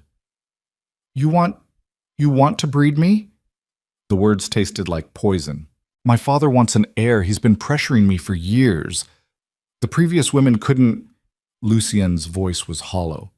They broke before we got that far. But you're different. Resilient. You could survive pregnancy, survive motherhood, survive me. Camille couldn't breathe. So this whole time, everything, the therapy, the vulnerability, the promises to try, strategy. All of it strategy. Lucien looked destroyed but kept talking. Make you feel safe enough to stay. Lower your defenses, get you emotionally invested so you wouldn't leave when things got hard. The attack last night? Real. That was real, but convenient timing. His voice dropped. I didn't plan it, but I used it. Made myself your protector, your savior, strengthened the trauma bond. Every word was a new wound. Do you even... Camille couldn't finish the question. Feel anything for you? Lucien's laugh was bitter. That's the problem. I wasn't supposed to. This was supposed to be clinical, controlled. But somewhere between the planning and the execution, I actually fell in love with you. That's not love. That's obsession. I know. He took a step closer. But it's all I have. Camille backed away. Stay away from me. Camille, no. Her voice was shaking now. You don't get to say my name. You don't get to touch me. You don't get to pretend any of this was real. It is real. Now. That's what makes it worse. Worse for who? Camille was crying and hadn't realized it. You got exactly what you wanted. A wife who can't leave. A mother for your children. A target successfully acquired. I know I can't fix this. You're right. You can't. Camille grabbed her bag, started throwing clothes inside. I'm leaving. Your brother will die if I leave. I know. Your father made that very clear. She zipped the bag with shaking hands. So I'll stay in the contract. Play the role. But I'm done pretending this is anything except what it is. A business transaction where I'm the product. Lucien looked like she'd shot him. Where are you going? Guest room, separate space. Like it should have been from the beginning. She hefted the bag. Don't follow me. Don't talk to me unless absolutely necessary. And don't ever touch me again. She made it 3 steps before Lucien's voice stopped her. I'm sorry. Camille turned slowly, looked at the man who'd systematically dismantled her life while making her think she was falling in love. You're not sorry for doing it, she said quietly. You're sorry I found out. There's a difference. Then she walked out, leaving Lucien standing in the wreckage of his own manipulation. The guest room was smaller, colder, perfect. Camille locked the door and sat on the bed with her phone in shaking hands. She should call someone. Dr. Hahn, maybe. Or the police. Or the American embassy. But Victor's words echoed in her mind. If you become more trouble than you're worth, accidents happen. She was trapped. Completely, utterly trapped. By a contract she'd signed to save Micah. By an amendment that gave Victor legal power over her life. By surveillance she couldn't escape and threats she couldn't fight. And by her own stupidity in thinking any of it had been real. Camille lay down fully clothed and stared at the ceiling. Somewhere in another room, she could hear Lucien moving around, restless, probably hating himself. Good. He should hate himself. They both should. Because somewhere along the way, between manipulation and survival, she'd actually fallen for the monster. And now she had to figure out how to survive him while carrying his children. The thought made her want to vomit again. Instead, she closed her eyes and tried to remember who she'd been before Soul, before Lucien, before she'd traded her brother's freedom for her own destruction. But that girl felt like a stranger now. And Camille wasn't sure she'd ever find her way back. Camille woke to someone pounding on the guest room door. Mrs. Vane, a guard's voice. Urgent. You need to come out. Now. She sat up, disoriented. Sunlight streamed through the windows. She'd fallen asleep in her clothes, phone still clutched in one hand. Her eyes felt swollen from crying. What time is it? Her voice came out hoarse. 7 a.m. Mr. Vane is requesting your presence in the main room. It's important. Camille wanted to tell him to go to hell. Wanted to stay locked in this room forever. But curiosity and survival instinct won over pride. She opened the door. The guard's face was professionally blank, but she caught tension in his shoulders. Something was wrong. In the main room, Lucien stood by the windows fully dressed in a black suit, looking like he hadn't slept at all. Dark circles shadowed his eyes. His jaw was rigid with exhaustion or stress, or both. He turned when she entered. We have a problem. We have several problems, Camille said coldly. Su Min Choi was found dead this morning, execution style, single bullet to the head. Lucien's voice was flat. My father's declaring victory over the Choi family, which means the war is over, Camille finished. No, it means the real war is about to start. He pulled up something on his tablet and showed her. News footage of police outside a luxury apartment building, crime scene tape, flashing lights. The Choi organization won't accept Su Min's death quietly, Lucien continued. They'll retaliate, hard, and you're still the easiest target. Camille's stomach dropped. So what? We stay here forever? No. We go on a fence. He set down the tablet. I've spent the last 4 hours making calls, building alliances, calling in favors. I'm staging a coup against my father. The words hung in the air like a bomb mid-fall. You're what? Taking over the family business, forcing him out. It's the only way to keep you safe. Lucien's eyes were hollow. I know you hate me. I know I've destroyed any chance of you trusting me again, but I need you to survive long enough for me to fix this. Camille laughed bitterly. Fix this? You can't fix this. I can remove the threat. Without my father controlling everything, the contract becomes meaningless. Your brother stays safe because I'll personally guarantee it. And you, he swallowed hard. You'll be free to leave once the year is up.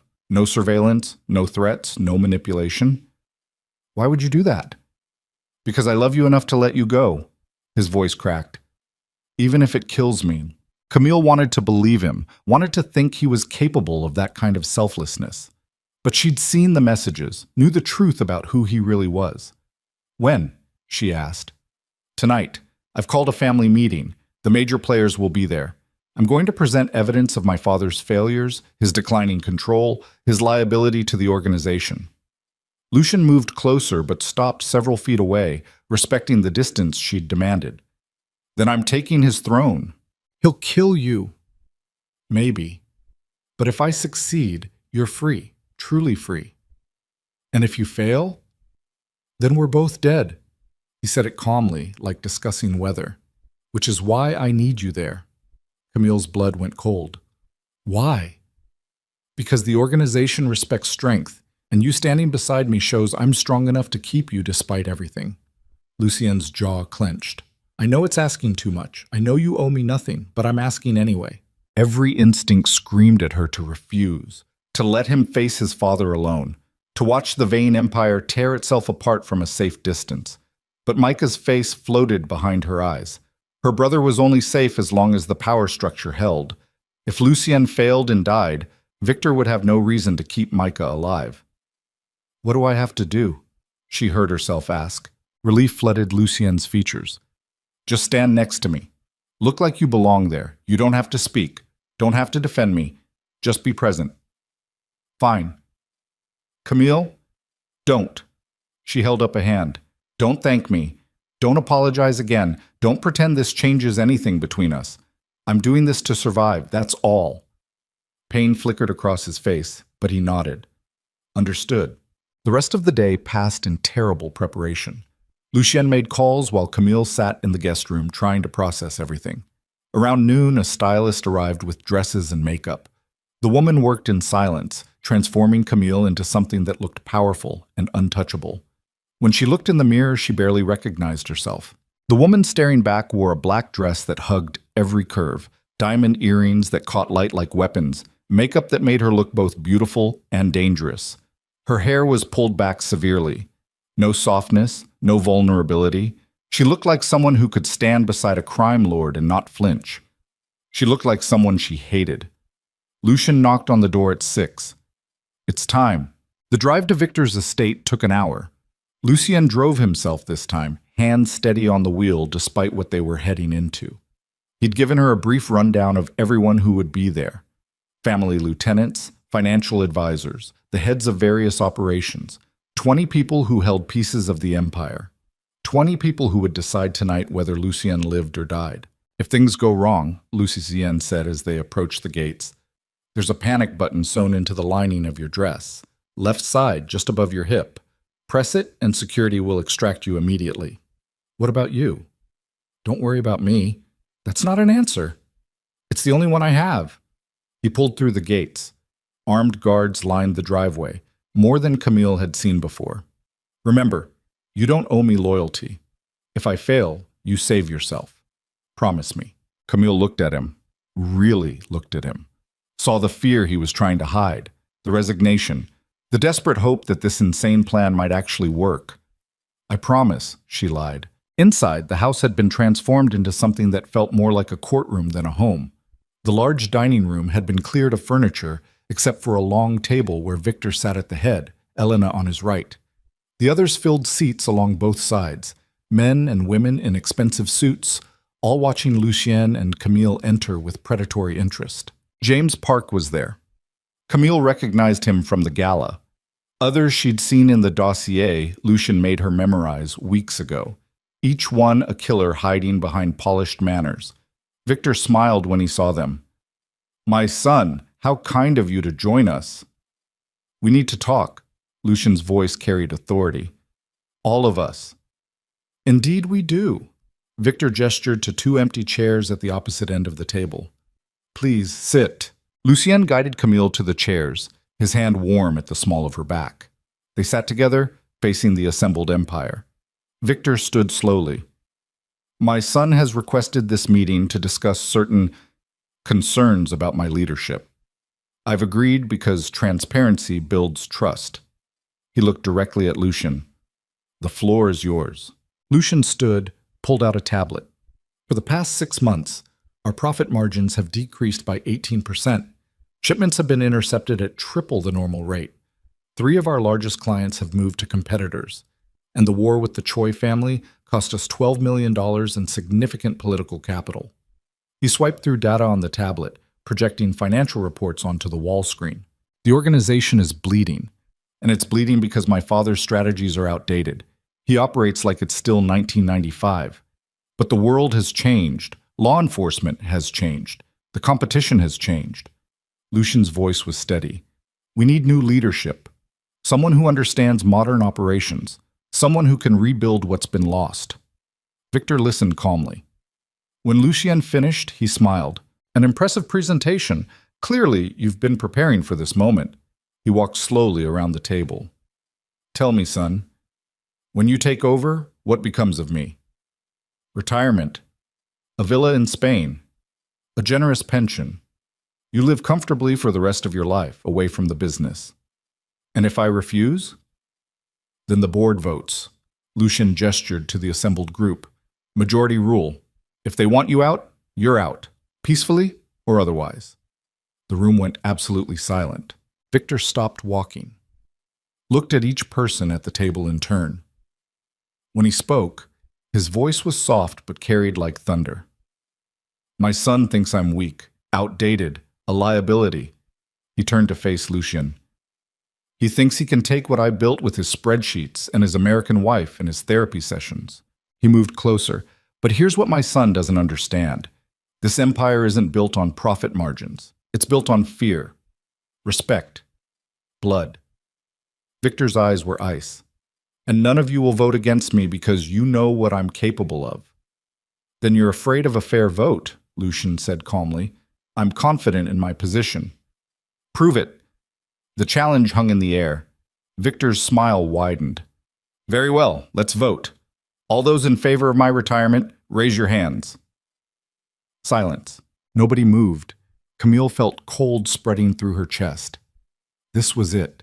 The moment where Lucien's plan either worked or collapsed completely. Slowly, Elena raised her hand. Then James Park. Then 2 others whose names Camille didn't remember. 4 votes. Victor looked at the remaining 15 people. "Anyone else?" More silence. Lucien's jaw clenched, but he didn't speak. 4 votes, Victor said pleasantly. "Against 15 loyal supporters. I'm afraid your coup has failed, son." "This isn't over," Lucien said through gritted teeth. "Oh, but it is." Victor nodded to security guards positioned around the room. "And now we discuss consequences." The guards moved forward. Camille's hand flew to the panic button Lucien had mentioned, but before she could press it, Lucien grabbed her wrist. "No," he said quietly. "Not yet."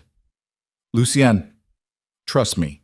She wanted to scream that trust was impossible after everything, but his eyes held something she couldn't identify. Not fear, not resignation, desperation. Victor walked to stand directly in front of them. "I'm disappointed. I gave you everything, raised you to inherit an empire, and you repay me with betrayal." "You threatened my wife's brother," Lucien said coldly. "You forced her to sign away her freedom. You treated her like livestock for breeding." "I did what was necessary to secure our future." Victor's expression didn't change, "which is more than you've been willing to do." "I've been willing to change, to evolve, To be better than you. Better? Victor laughed. You think being soft makes you better? You think caring about one woman's feelings matters in our world? It matters to me. That's exactly the problem. Victor turned to address the room. My son has become compromised. His judgment is clouded by attachment. He's no longer fit to be my heir. Then who? Lucien's voice was dangerously quiet. You have no other children, no other family. Who inherits your empire if not me? Victor smiled. Elena has a son, 25 years old, Harvard educated, currently managing our European operations with brutal efficiency. He'll make an excellent successor. The words hit like physical blows. Camille watched Lucien's face drain of color, watched him realize that his entire life, everything he'd been raised for, was being stripped away in seconds. You can't be serious, Lucien whispered. I'm always serious about business. Victor gestured to the guards. Escort my son from the property. He's no longer welcome here. The guards moved toward Lucien. Camille stood abruptly. Wait. Everyone turned to look at her. Her heart was trying to punch through her ribs. Every instinct screamed to stay silent, to let this play out, to protect herself. But she'd spent weeks studying these people, learning their dynamics, understanding their values. And she knew one thing Victor had forgotten. You talk about strength and fear and blood, she said, voice shaking but clear. But you're terrified of one thing, losing control. Victor's eyes narrowed. Be very careful, Mrs. Vane. Lucien challenged you tonight and you proved exactly what he said, that you're outdated, that you rule through threats instead of strategy. Camille took a step forward, because a strong leader wouldn't need to threaten a woman's brother to keep her compliant. A strong leader wouldn't need to replace his son with someone else's child. A strong leader would have seen this challenge coming and neutralized it months ago. The room had gone deathly quiet. But you didn't see it coming, Camille continued, because you're so convinced of your own power that you've become blind to everything around you, including the fact that your son has been systematically stealing from you for 6 months. Lucien's head snapped toward her, pure shock on his face. Victor went very still. What did you say? Camille pulled out her phone, pulled up the email she'd spent all afternoon preparing, the one she'd sent herself after reading through every file on Lucien's tablet while he was making calls. Your son has been skimming profits, rerouting shipments, building a separate network under your nose. She held up the phone, showing financial records. He's been planning this coup for months, and he's been funding it with your own money. It was all lies. She'd fabricated every document using Lucien's files and some creative accounting, but nobody in this room knew that. Lucien? Victor's voice was dangerously soft. Lucien stared at Camille like she'd grown a second head. I don't know what she's... Don't bother denying it, Camille interrupted. I have transaction records, account numbers, communication logs, everything. She swiped through the fabricated evidence on her phone. Victor moved toward her slowly. Show me. Camille handed him the phone. While Victor scrolled through the fake documents, Camille caught Lucien's eye, saw confusion, betrayal, and slowly, dawning understanding. She was giving him a new narrative, one that made him look dangerously competent instead of foolishly emotional, a man who'd been planning this for months instead of making a desperate play. Victor looked up from the phone. If this is true, it's true, Camille said firmly. I found it last night. That's why we had separate rooms. I was furious he'd hidden this from me. Then why are you here? Why support him? Because he's still my husband, and more importantly, she moved to stand beside Lucien. Because he was right. Your time is over. You just don't see it yet. The room exploded into chaos, people shouting, guards moving, Victor's face contorting with rage. You lying? He lunged toward Camille. Lucien moved faster. He shoved Camille behind him and pulled a pistol from inside his jacket. The barrel pointed directly at his father's chest. Don't touch her. Every guard in the room drew weapons. At least 10 guns pointed at Lucien's head. Stand down, Victor said calmly, or you both die tonight. Maybe. Lucien's hand was steady. But I'm fast enough to kill you first, and we both know it. Father and son stared at each other across 3 feet of distance and 30 years of poison. You don't have the balls, Victor said softly. Try me. Time seemed to stop. Camille could hear her own heartbeat, could feel adrenaline singing through her veins, could see the exact moment Victor realized his son might actually pull the trigger. "Lower your weapons," Victor said to the guards. Nobody moved. "I said lower your weapons." Steel in his voice now. Slowly, guns lowered.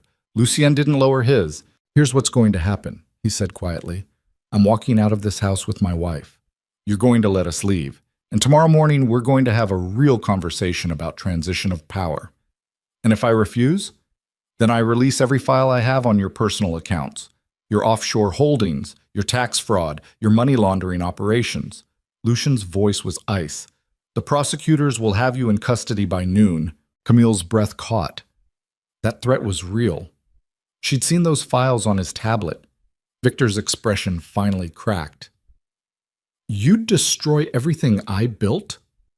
To protect her?" "Yes," without hesitation. The admission hung in the air like smoke. Victor looked at his son with something that might have been pride or disgust or both. "Get out," he said finally. "Both of you. We'll talk tomorrow." Lucien backed toward the door, gun still raised, pulling Camille with him. The assembled empire watched them go in absolute silence. They made it to the car. Lucien drove. Halfway back to the safe house, he pulled over abruptly and cut the engine. Then he turned to face Camille. "What the hell was that?" "Survival," she said. "You fabricated evidence against me, made me look like a thief. I made you look competent, strategic, dangerous." Camille's voice was shaking.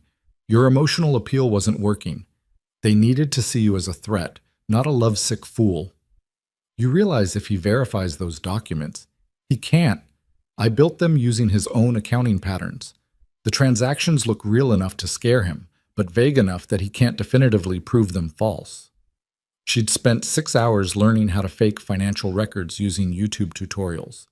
"It buys us time." Lucien stared at her like seeing her for the first time. "Why?" he finally asked. "After everything I did to you, why help me?" "Because your plan was going to get us both killed, and I'm not dying in your father's house."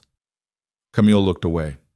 "Also because, despite everything, I still need you alive long enough to keep Micah safe." "That's the only reason?" She couldn't look at him, couldn't admit that somewhere beneath the rage and betrayal, some stupid part of her still cared. "Yes," she lied. Lucien was quiet for a long moment. Then he started the car again. "Thank you." "Don't." "I'm saying it anyway. Thank you for saving my life." Camille didn't respond, just stared out the window at darkness rushing past. Back at the safe house, Lucien's phone rang immediately. "It's him," he said, showing her the screen. Victor's name. "Answer it." Lucien put the phone on speaker. "Tomorrow, 9 a.m. My office." Victor's voice was cold. "Bring the full accounting of everything you've stolen, every transaction, every account, and bring your wife. She seems to understand this business better than I gave her credit for." The line went dead. Lucien set down the phone. "He's going to try to kill us." "I know." "We could run, take the money I have hidden, disappear. Your father would find Micah within 24 hours. Then what do we do?" Camille took a deep breath. "We finish what we started. We show up tomorrow with everything we have, and we either take his empire or die trying." Lucien laughed bitterly. "Those are terrible odds. They're the only ones we have." He moved closer, stopped just outside her personal space, respecting the boundaries she'd drawn. "I know I don't deserve your help. I know I destroyed any chance of you forgiving me." His voice was raw. "But for what it's worth, watching you lie to my father's face tonight was the most terrifying and attractive thing I've ever seen." Despite everything, Camille felt her lips twitch. "Don't flirt with me." "Can't help it. You just committed fraud and threatened a crime lord. It's kind of hot." "You're insane." "Probably." He stepped back. "Get some rest. Tomorrow's going to be hell." Camille nodded and turned toward the guest room. "Camille?" She stopped. "I meant what I said earlier. If we survive this, you're free, truly free. Whatever happens between now and then, that promise stands." She didn't turn around, didn't trust herself to look at him. "Good night, Lucien." In the guest room, Camille sat on the bed with shaking hands and pulled up Micah's number. She wanted to hear his voice, wanted to tell him everything, wanted to warn him that tomorrow might be the day she failed completely. Instead, she just texted, "Love you, little brother." His response came immediately. "Love you too, sis. Everything okay?" "Everything's fine. Just wanted you to know. You're being weird. But okay. Talk tomorrow?" "Yeah, tomorrow." She set down the phone and lay back on the bed, fully clothed again. Tomorrow they would face Victor with fabricated evidence and desperate lies. Tomorrow they would either take control of a criminal empire or die trying. Tomorrow would decide everything. Camille closed her eyes and tried to sleep, but all she could see was the moment Lucien had pointed that gun at his father. The moment she'd realized he really would burn everything down to protect her. The moment she'd understood that despite the manipulation and lies, some part of what they had was actually real. And that terrified her more than anything Victor could do. Because loving someone who'd systematically destroyed your life was the ultimate trap. And Camille was beginning to think she might never escape. Camille didn't sleep. She lay in the guest room bed watching shadows crawl across the ceiling, listening to Lucien pace in the main room like a caged animal, counting down to slaughter. Around 4 in the morning, his footsteps finally stopped. She heard his door close, heard the shower run for 20 minutes. By the time dawn broke over the mountains, she'd made peace with the possibility of dying today. Strange how that clarity felt almost liberating. She showered and dressed in the same black dress from last night, the one that made her look like someone who belonged in this world. Applied makeup with steady hands, pulled her hair back, looked at the stranger in the mirror who'd learned to fabricate evidence and threaten crime lords without flinching. Her parents would have been horrified, or maybe proud. She couldn't decide which was worse. Lucien was already in the kitchen when she emerged, dressed in a charcoal suit, looking like he'd aged 10 years overnight. 2 cups of coffee sat on the counter. He slid one toward her without a word. They drank in silence while morning light turned the mountains gold. "I have the real files," Lucien said finally.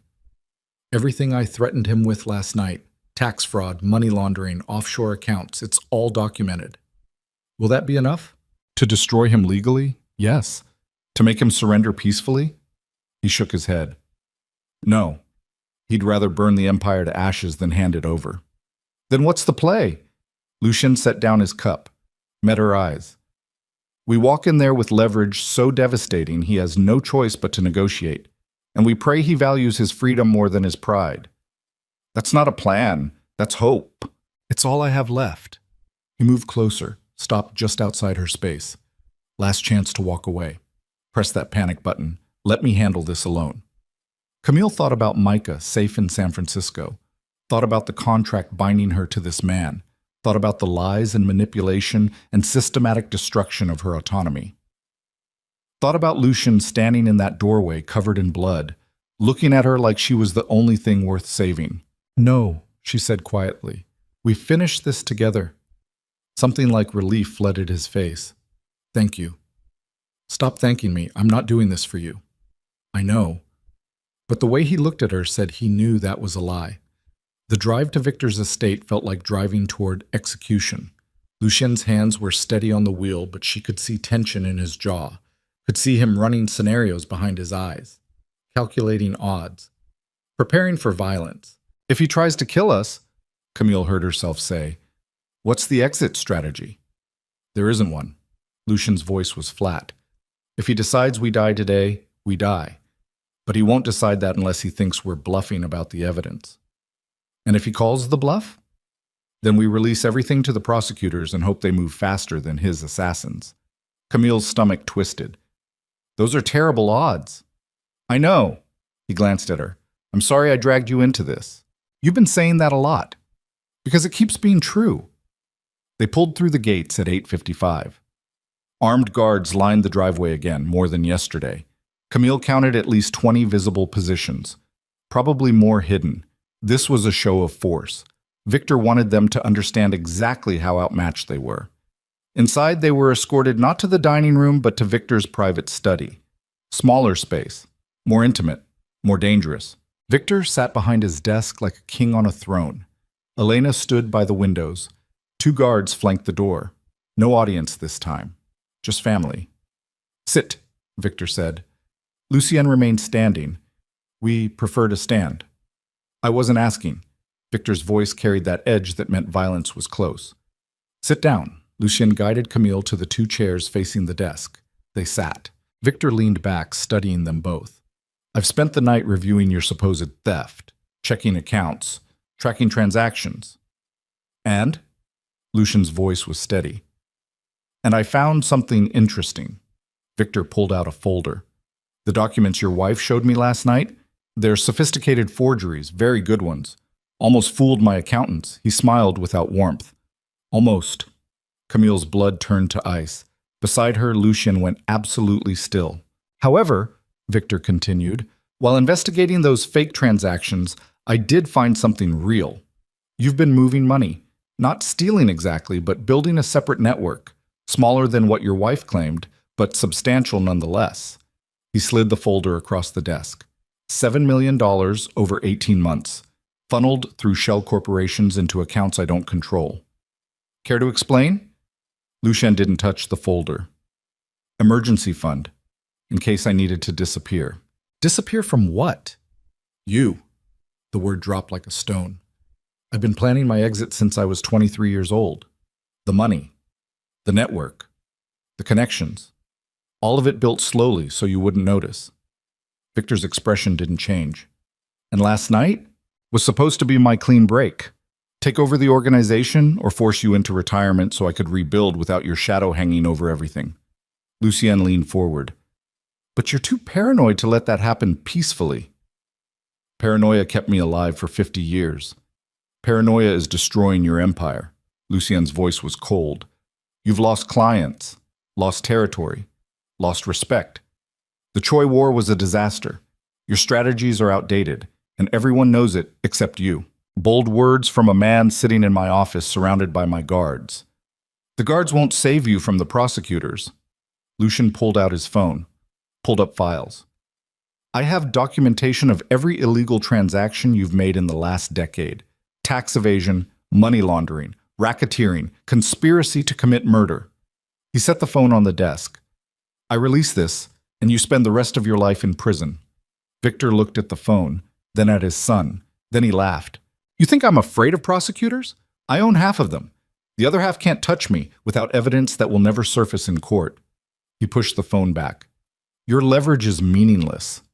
Then why are we still alive? Camille heard herself ask. Everyone turned to look at her. If the evidence is meaningless, if we're no threat, why haven't you killed us already? She kept her voice level.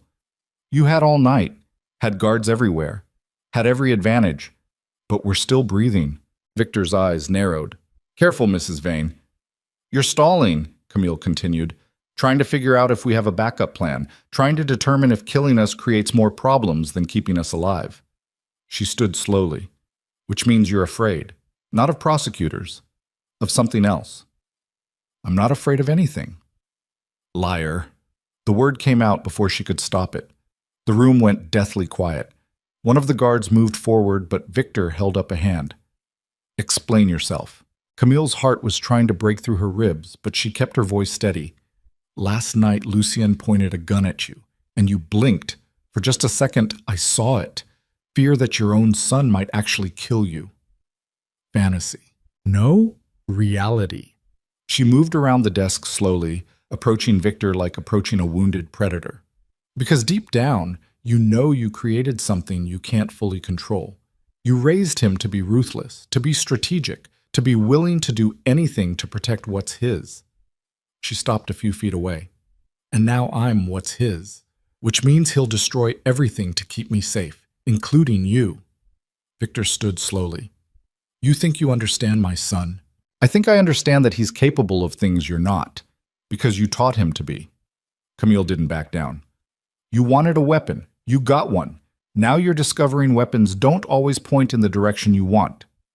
Camille, Lucien's warning tone, but she couldn't stop now. Here's what's going to happen. You're going to retire. Not because we're forcing you, but because staying means constant war with your own son, and that war destroys everything you built. And if I refuse? Then Lucien releases the evidence. You go to prison. The empire fragments, and everyone loses. She met his eyes.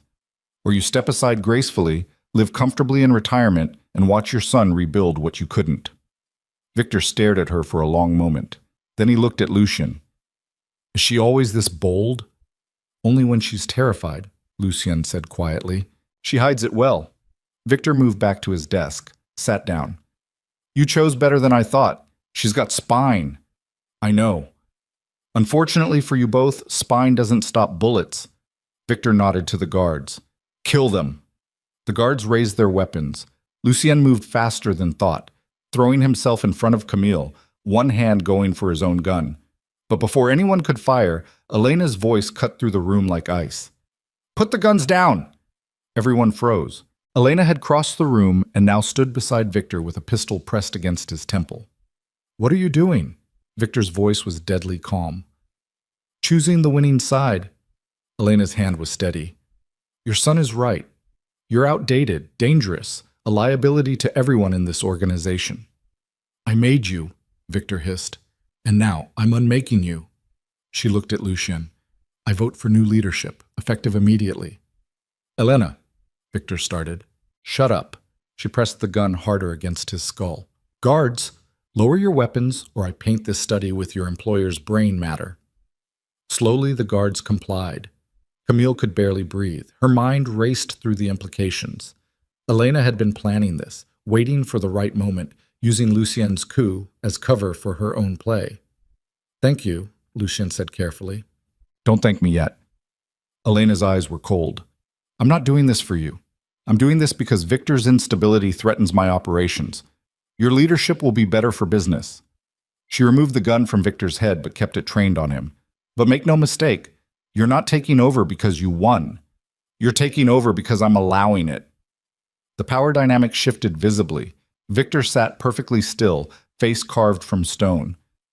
You'll regret this betrayal. Probably, but I'll regret it wealthy and alive. Elena gestured to the guards. Escort Mr. Vane to the car. He's leaving for Spain tonight. Retirement, as his son suggested.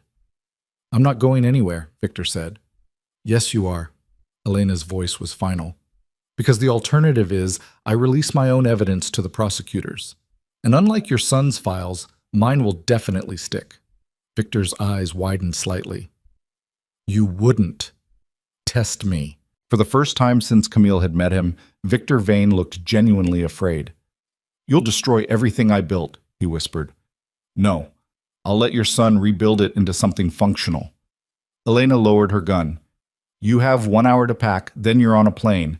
Refuse and you're dead by sunset. The guards moved forward, flanking Victor. He stood slowly, looking at Lucien with something that might have been pride or hatred or bitter acceptance. You really would have killed me, Victor said quietly. Yes, Lucien replied without hesitation. Good. Victor's smile was hollow. Maybe I did raise you right after all. Then the guards escorted him out, and he was gone. The study felt enormous in his absence. Elena holstered her weapon. We need to talk, but not here. My office. 1 hour. She left without waiting for a response. Camille and Lucien stood in the empty room, barely processing what had just happened. Did we just survive? Camille finally asked. I think so. Lucien's voice sounded distant. I honestly didn't think we would. Elena saved us. Elena saved her own interests. We just happened to benefit. Camille turned to face him, really looked at him, saw exhaustion and relief in something that looked like grief. Your father's gone, she said softly. Yeah. Lucien's voice cracked slightly. He is. How do you feel? I don't know. He moved to the windows, staring out at the estate he'd just inherited. I spent 30 years trying to escape him. Now I'm standing in his office about to take his throne. And all I feel is empty. Camille wanted to comfort him, wanted to close the distance and offer something human. But the betrayal still sat between them like broken glass. What happens now? She asked instead. Now I clean up his mess, rebuild the organization, try to be better than he was. Lucien turned to face her. And I honor my promise. You're free. The contract is void. I'll arrange safe transport back to San Francisco. Micah will have permanent protection, no strings attached. You never have to see me again. The words should have brought relief. Instead, they felt like another loss. When? Camille's voice came out hoarse. Whenever you want. Today? Tomorrow? Next week. He swallowed hard. I won't stop you. Even though you need me to look stable, to legitimize your leadership? I need a lot of things, but I won't trap you anymore. His eyes were hollow. I've done enough damage. Camille looked at the man who'd systematically destroyed her autonomy while somehow making her fall in love with him anyway. Looked at the exhaustion in his face, the grief, the desperate hope that she might choose to stay anyway. She should leave, should take the freedom he was offering and run, should never look back. I need time, she heard herself say. How much time? I don't know. To process everything, to figure out who I am outside of this. She gestured vaguely at the room, the situation, everything. To decide if there's anything worth salvaging between us. Hope flickered across Lucien's features. That's not a no. It's not a yes either. I'll take it. He moved closer but stopped before touching her. I meant what I said. I love you. Not because you fit a profile, not because you're useful, because somehow, despite everything, you became the only real thing in my life. Tears burned behind Camille's eyes. Love isn't supposed to feel like drowning. I know, and I'm learning how to swim instead. He stepped back. Take all the time you need. I'll be here. Trying to be better. Trying to deserve a second chance I probably don't deserve. Before Camille could respond, his phone buzzed. Elena, he said, reading the message. Wants to meet now. They drove in silence to Elena's office. A different building, smaller, but just as heavily guarded. Elena waited in a conference room with documents spread across the table. Sit, she said, without preamble. They sat. Victor is on a plane to Madrid, Elena began. He won't cause problems because I have leverage he's not willing to test, but his removal creates a power vacuum that will invite challenges. I can handle challenges, Lucien said. Maybe, but you'll need allies. Elena slid documents toward him. These are agreements with the other major families. They'll respect your authority in exchange for certain concessions. Lucien scanned the documents. These are favorable terms. They are, because I negotiated them last week. Elena smiled coldly. I've been planning Victor's removal for months.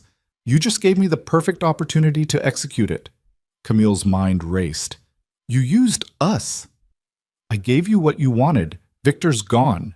Lucien's in charge. You're free. Elena looked at Camille directly. What I used was the situation. You both played your parts beautifully. So this was all theater? Lucien's voice was tight. Not all of it. The evidence against Victor is real. Your coup attempt was genuine. What I did was ensure the outcome I wanted. She stood. Now you owe me, and I will collect that debt when I need it. What kind of debt? Camille asked. The kind you'll hate paying, but you'll pay it anyway because the alternative is worse. Elena moved toward the door. Welcome to the real empire, Mr. Vane.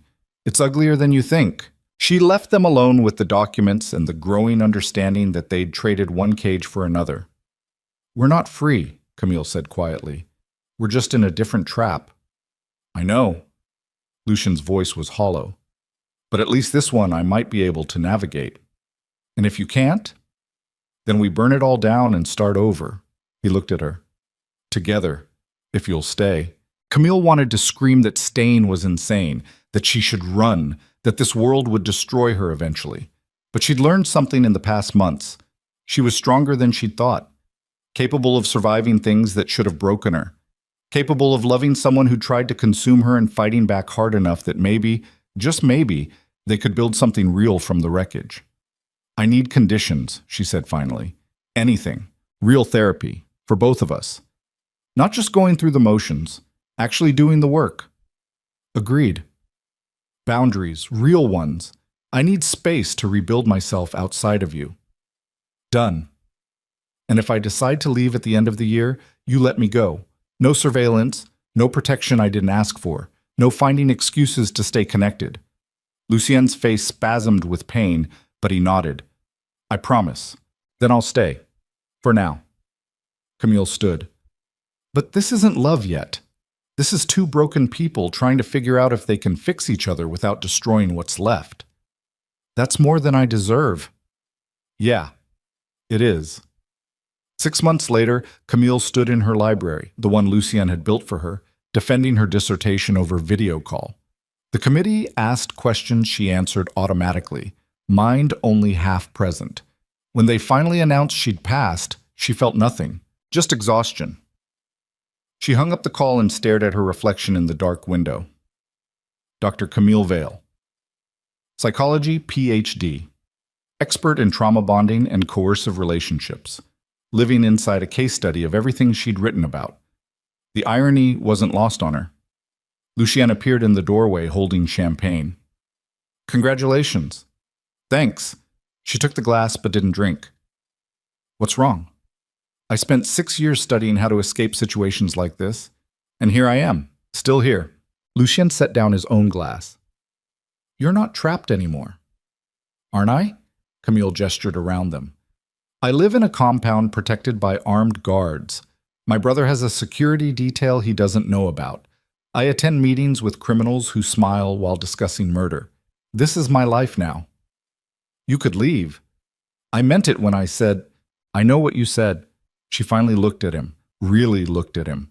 Saw the changes 6 months had wrought. The therapy had carved away some of his sharp edges. He was learning to ask instead of demand, to step back instead of consuming, to love without suffocating. But the darkness was still there, would always be there. And some damaged part of Camille understood that darkness because she carried her own. I don't want to leave, she admitted quietly. That's what scares me. I should want to run, should want my old life back. But I don't. What do you want? Honestly, I don't know anymore. She moved to the windows.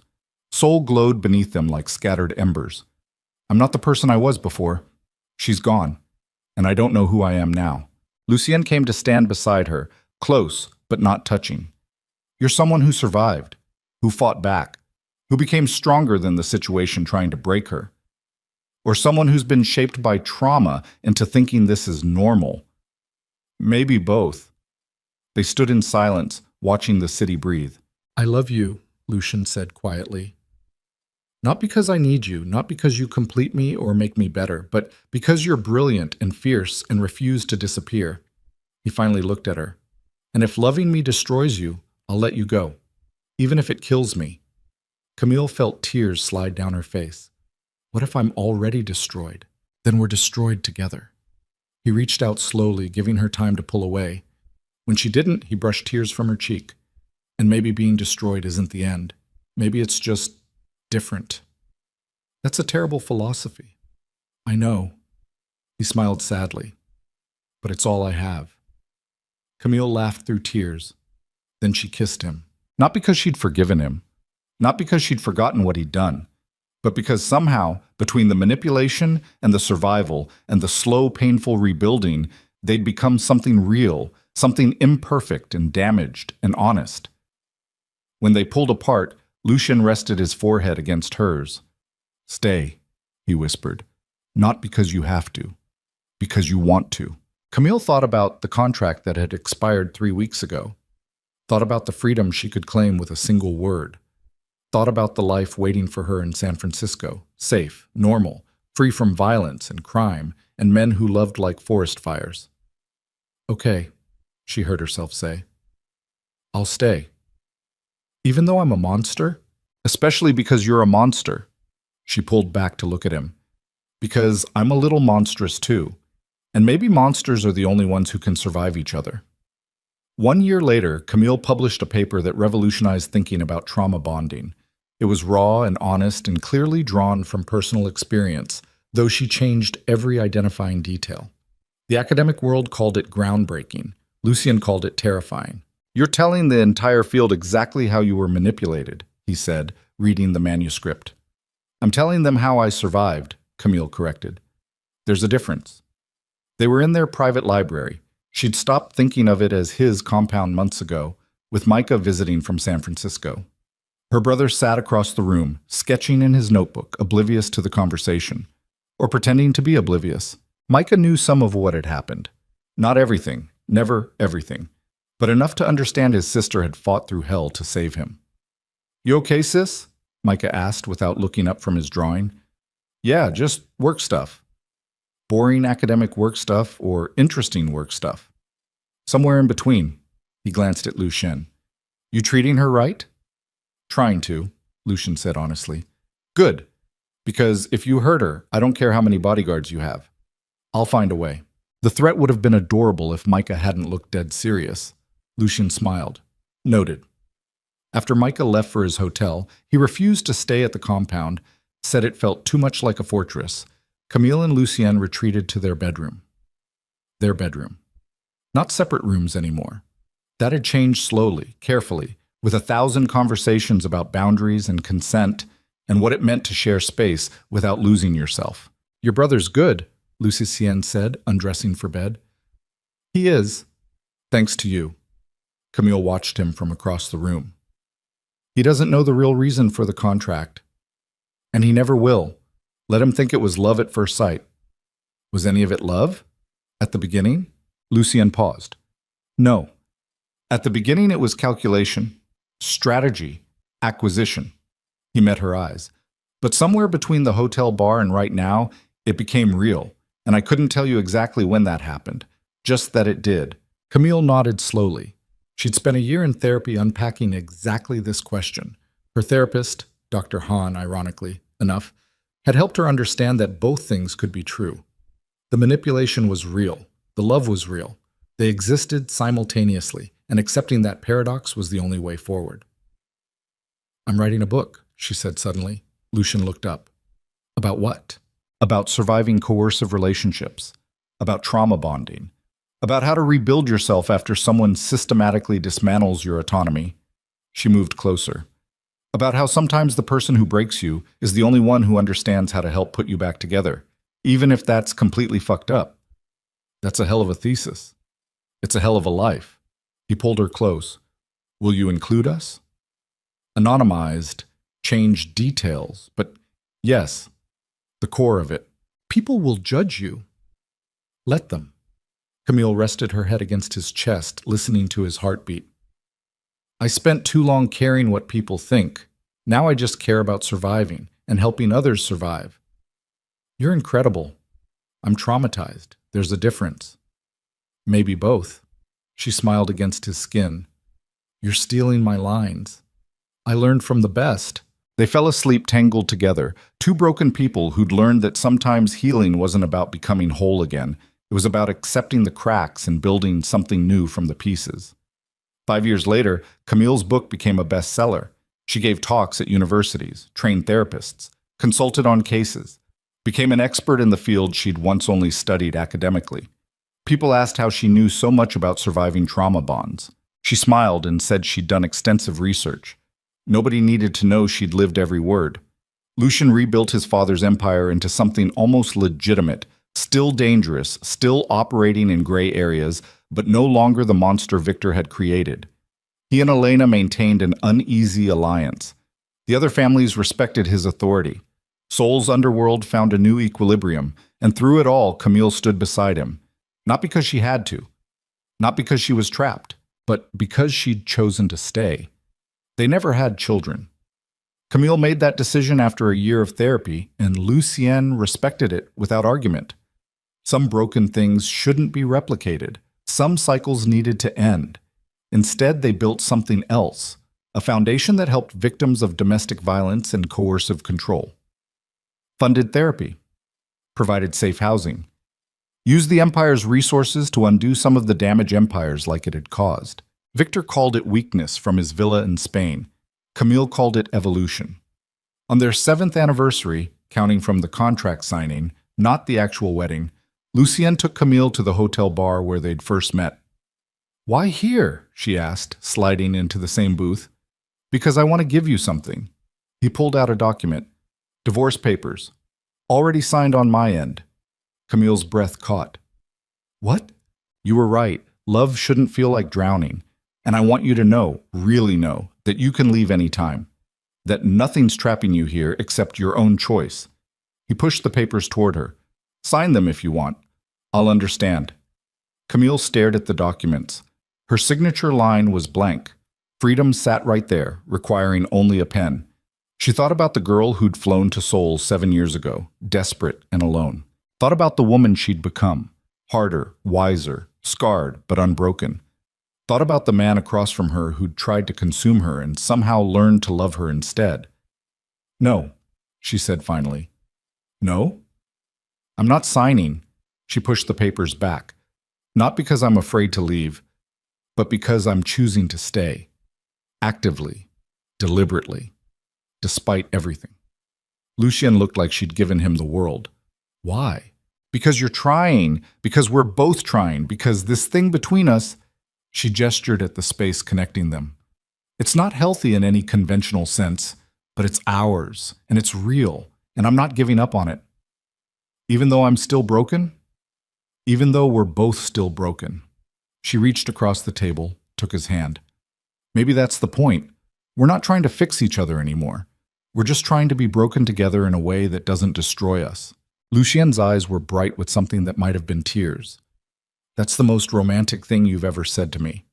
It's also probably the most depressing. I'll take it." They left the bar hand in hand, walking into the Seoul night like they had 1,000 times before. The city glowed around them, beautiful and dangerous and full of people fighting their own survival battles. Camille had learned that survival looked different for everyone. For some, it meant running. For others, it meant standing ground. And for her, it meant choosing to stay with the monster who'd taught her to be monstrous too. Not because it was healthy, not because it was right, but because sometimes love wasn't about finding someone who completed you. It was about finding someone who understood your broken edges because their edges matched. And that was enough. Years later, when students asked Camille how she'd become such an expert in trauma bonding, she'd smile and say, "I survived it." They'd ask how. And she'd tell them, "By refusing to let it define me, by fighting back, by learning that sometimes the person who hurts you is also the person who teaches you how strong you really are." Then she'd go home to the man who'd once tried to own her and now just tried to love her. And they'd sit in their library overlooking Seoul, and she'd work on her next book while he managed his empire. And they'd exist in their strange, damaged peace. It wasn't the ending she'd imagined when she'd signed that contract, but it was the ending she'd chosen. And in a life where so much had been taken from her, choice mattered more than anything. She'd chosen to survive. She'd chosen to fight. She'd chosen to stay. And somehow, impossibly, that had been enough. The rain that had hammered the penthouse windows on that first night had long since stopped. Seoul was clear now, washed clean, full of possibility and danger in equal measure. Camille Vale, Dr. Camille Vale, stood at those same windows 7 years later, looking at her reflection in the glass. She barely recognized the woman staring back. But for the first time in her life, that didn't scare her, because she'd learned the hardest lesson of all. You can be broken and whole at the same time. You can survive the thing that tried to destroy you and still carry its scars. You can love someone who hurt you and build something real from the wreckage. It wasn't pretty, it wasn't perfect, but it was hers, and that was enough. Behind her, Lucien entered the room. She felt his presence before he spoke, that awareness they'd developed over years of learning each other's rhythms. "Working late?" he asked softly. "Just thinking." He came to stand beside her at the window, not touching, but close, always close. "About what?" Camille smiled at their reflections. Two people who'd survived each other and somehow come out the other side, changed but intact. "About how far we've come," she said, "and how much farther we have to go." "Is that optimism I hear?" "Don't get used to it." Lucien laughed quietly. Then he did something he rarely did anymore. He asked permission before touching. "Can I hold you?" Camille turned to face him, looked at the man who'd tried to own her, tried to consume her, tried to break her, and somehow along the way had learned to simply love her instead. "Yeah," she said softly. "You can." He pulled her close, and they stood like that while Seoul breathed beneath them, two broken people who'd learned that sometimes the only way to survive was to hold on to each other and refuse to let go. It wasn't a fairy tale ending. It was better. It was real. And in a world full of pretty lies, reality was the most precious thing they'd found. The story didn't end there, of course. Stories like theirs never really end. They just continue evolving, growing, changing shape as the years pass. But if endings were required, if someone demanded to know how it all turned out, the answer was simple. They survived. Not perfectly, not easily, not without scars and setbacks and moments where everything nearly fell apart. But they survived. And in the end, that was the only victory that mattered.